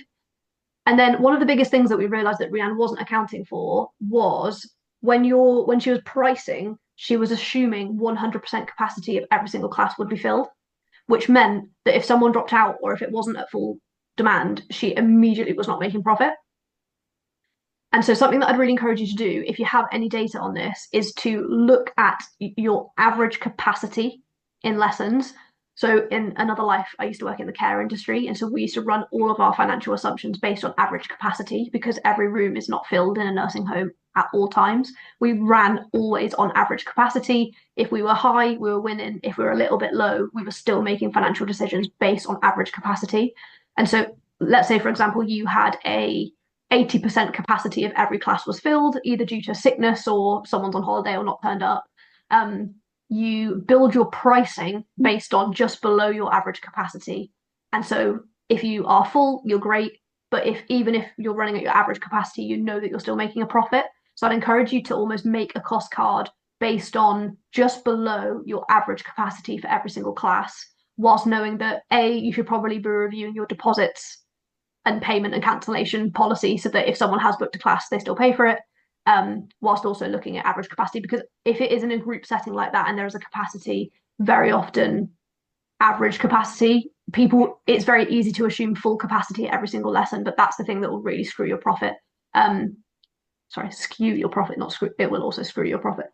Skew your profit if you're looking at pricing. But average capacity is something that in group settings, especially in schooling where you have upfront costs, you need to make sure that at below your average capacity, you've still covered all of the costs. And that as long as you can fill and maintain those places, you're still running really well. I don't know if Rianne has anything to add based on that.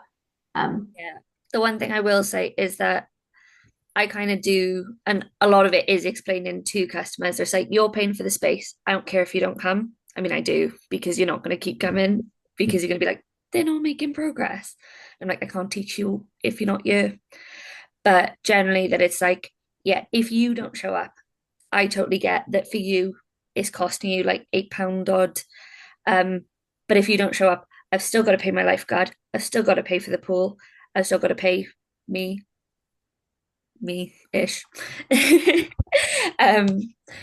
But yeah, what I did, I very drastically made the decision to increase my prices by 25 pence.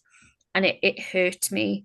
And I worked it out, and it cost my customers an extra £10 a year. And it made me an extra 3 grand. And I was like, oh, that wasn't as scary as I thought it was going to be. But it did take Rachel bullying me a little bit. A lot. Quite aggressive, actually, yeah.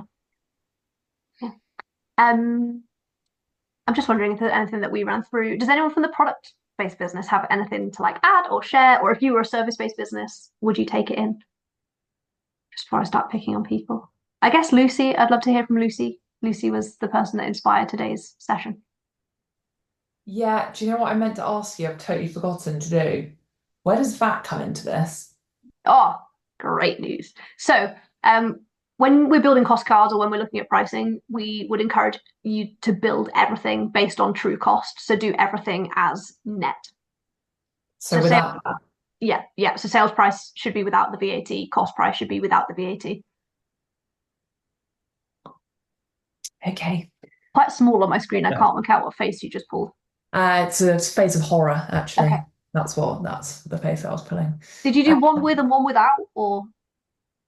No, I just worked it out, and then I was looking at the cost, and I was like, oh, that's actually all right. But that was without VAT. So, because you're B2C and your customers have to add on 20% and can't reclaim it, right? yeah, but the current cost includes VAT. Okay. So Yeah. it's absorbed into the cost, Got it. supposedly. Okay, that's interesting. Thank you. Yeah, we'll do all of it without VAT. And again, we were working out gross profit margins, but you can extend that cost card to include all of your overhead and the tax to work out your net profit margins, which would really help you to run a bottom line. Again, if you think you're going to sell 1,000 units in a year, divide your accounting fees by 1,000, divide every single cost within your business by 1,000 to work out ultimate net profit margin, including tax. I think it's a hard one as well, because I also think when you are trying to grow a profit-based business, a product-based business, when you're trying to grow, you're not necessarily, you're trying to acquire customers, and then you've got to think about other things like lifetime customer value, etc. So yeah, I think I need to sit down and properly work out the cost of my marketing, because that's currently what's skewing my numbers. And something that me and Grace had a really good chat about, which is Bianca's counterpart, is customer funnels on digital passive products, because digital downloads and passive products are, I'd say, even harder to price because you've got no idea how much you'll be able to sell, whether or not you'll be able to recover your costs. And so if anyone is looking at building a funnel of products to better understand how their customers move through that, that's something that like I've done a lot of work on in terms of Accountantshe, and have like changed the way that we do that in different ways. And so if you're looking at, I actually might like to sell one product at quite a low price point to show really strong value, to then get people to move down, which ultimately would result in someone initially coming in on a free email subscription, which turns into a £25 product sold, which when they move down actually means that I've converted them into, over £1,000 worth of products by giving away one product at a low point to move them down the funnel. If anyone is funnel building. Sorry, Lucy. I was just going to say, yeah, that's just is what it is, isn't it? It's like a real hard, like it's hard to actually work out, which is why I think maybe there's an element of like the hard, like black and white figures, and also like value added, etc.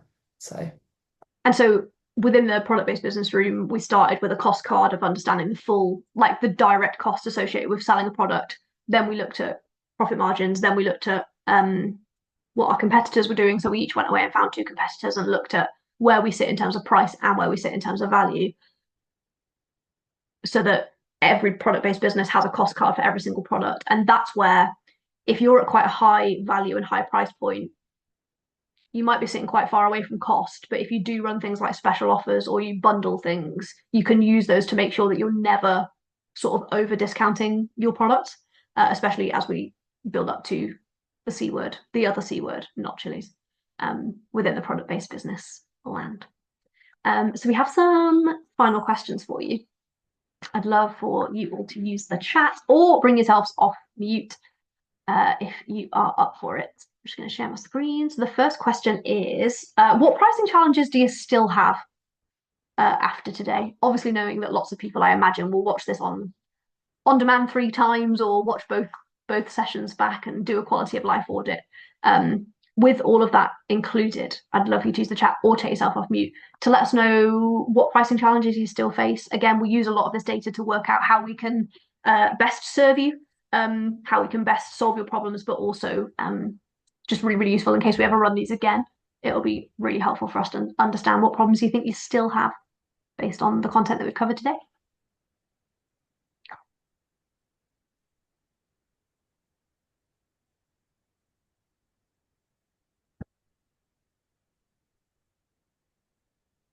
Having the guts to say the prices out loud.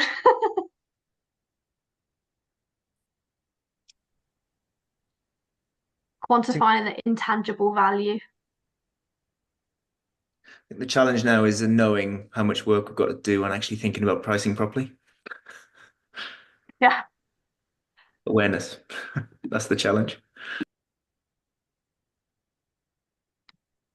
Can have a whole session based on drafting my pricing strategy once I've done the work. Quantifying intangible value. Again, I feel like just knowing the people on the call, I'd say like Grace Robinson, Haley Dawson, Lewis, probably Susie, and definitely Britt. Like quantifying that intangible value, the very, very, very best way you can do that is speak to your customers. So I am one of Britt's customers, and every time I speak to her, I'm like, charge more, like quite aggressively, because she's just brilliant and has changed my life. And so quantifying that intangible value, the best way that you can do that is talk to your customers.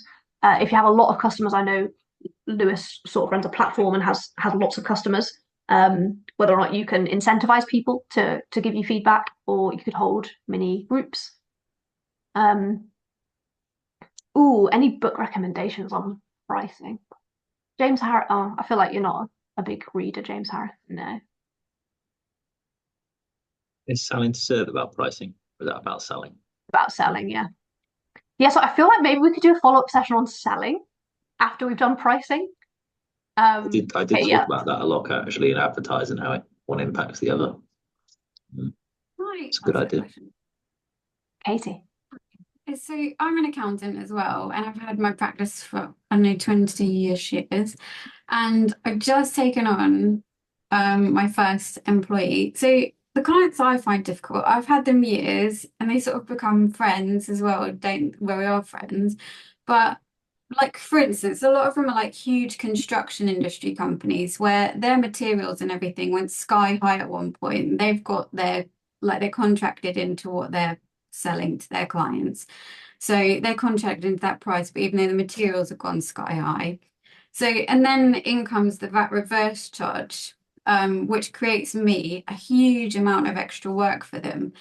But their turnover isn't going up. It's actually like they're in effect losing money. And my fees need to go right up at that point because like the extra work for me is considerable what I'm doing with, the implementations from HMRC.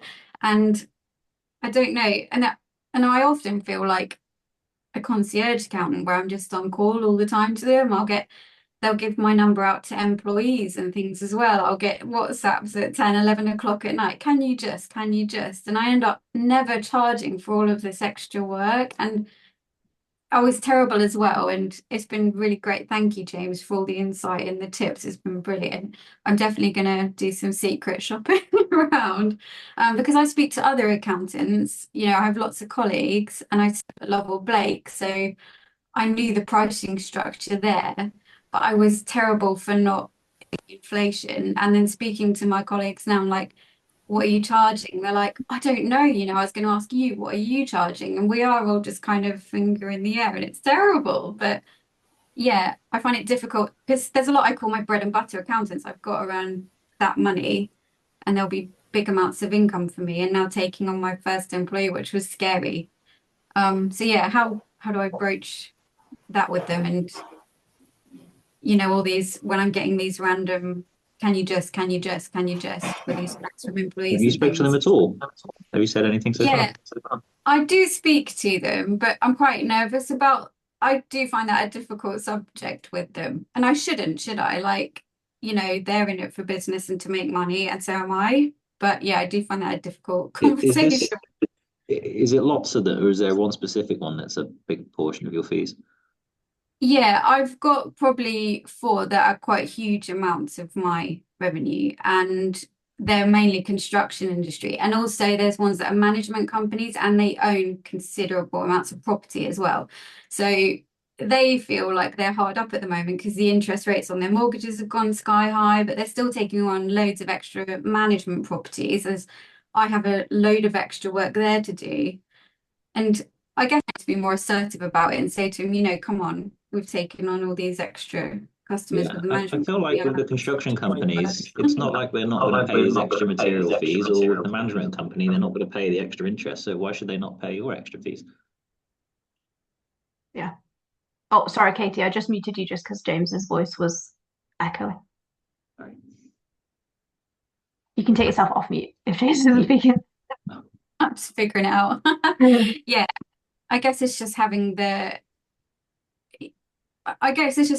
like being brave enough to have that conversation with them of, and with their employees texting me and things like that, all these extra bits to do. Yeah, there was a lot of sorry, I'm just going to mute you. It's bouncing.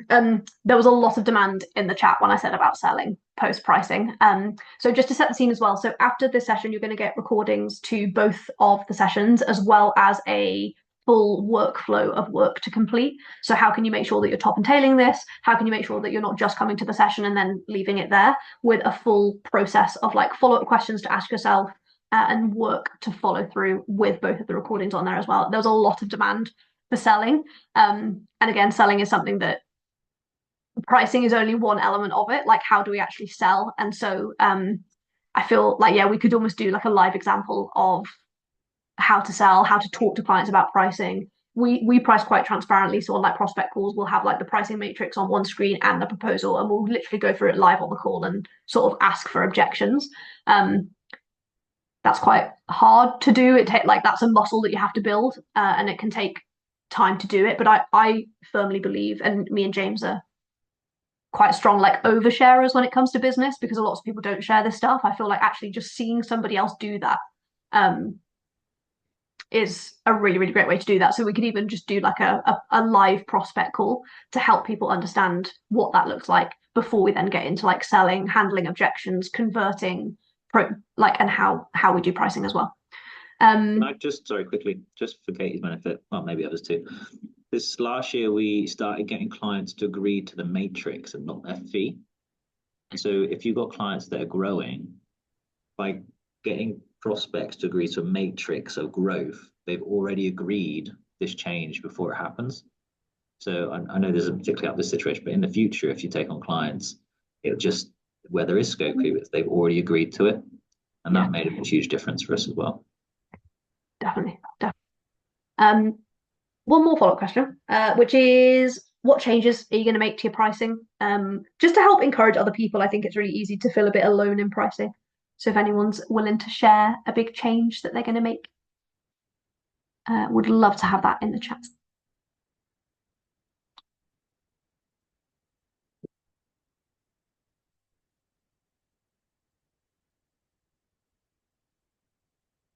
Ooh. So Enya is going to incorporate some minimum fees.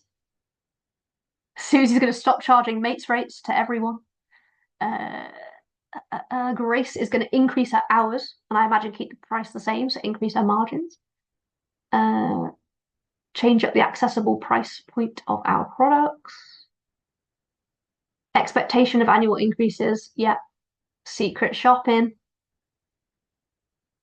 Yeah, Ash said friends and family should be paying 110%. Me and James believe that mates rates don't exist because your mate should want to pay full price. Alrighty. Same as Rianne, annual increases. Promote value in social presence. 100%. Cool. Okay, expect a sales session shortly following this. This has been really reassuring to the new prices I've been working on, and something that we said with Lucy. Lucy said, "Oh, this. I mean, VAT might have now been an issue, but Lucy said it was actually just good to have all of the numbers that we ran came out to what her gut was saying, but it just helped to see that there was method to what her tummy was telling her to then come back to as well." Janine said, "I find the tendency to want to do more friends or family, so definitely charge them more." Yeah. You can get the vibe from our session, Rachel. Huh? You can get the vibe from our session. Yeah. Definitely go with the gut. Reevaluate workshop pricing, below average turnout. Yeah. Awesome. Cool. So we will actually be in your inbox later on today with the full worksheet that you need to follow to make sure you top and tail this. Someone said thank you for the session and confidence boost Harris's. That is our official title. Got a few hours of sales calls now. All right.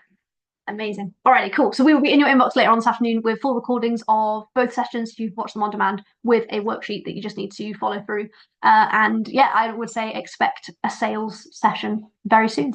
But thank you so much for joining us. Again, the very best way to say thank you is to share the fact that you were here to say thank you. And we will be in your inbox shortly. But have a lovely weekend if we don't speak before. Thank you. Bye, everyone. Bye.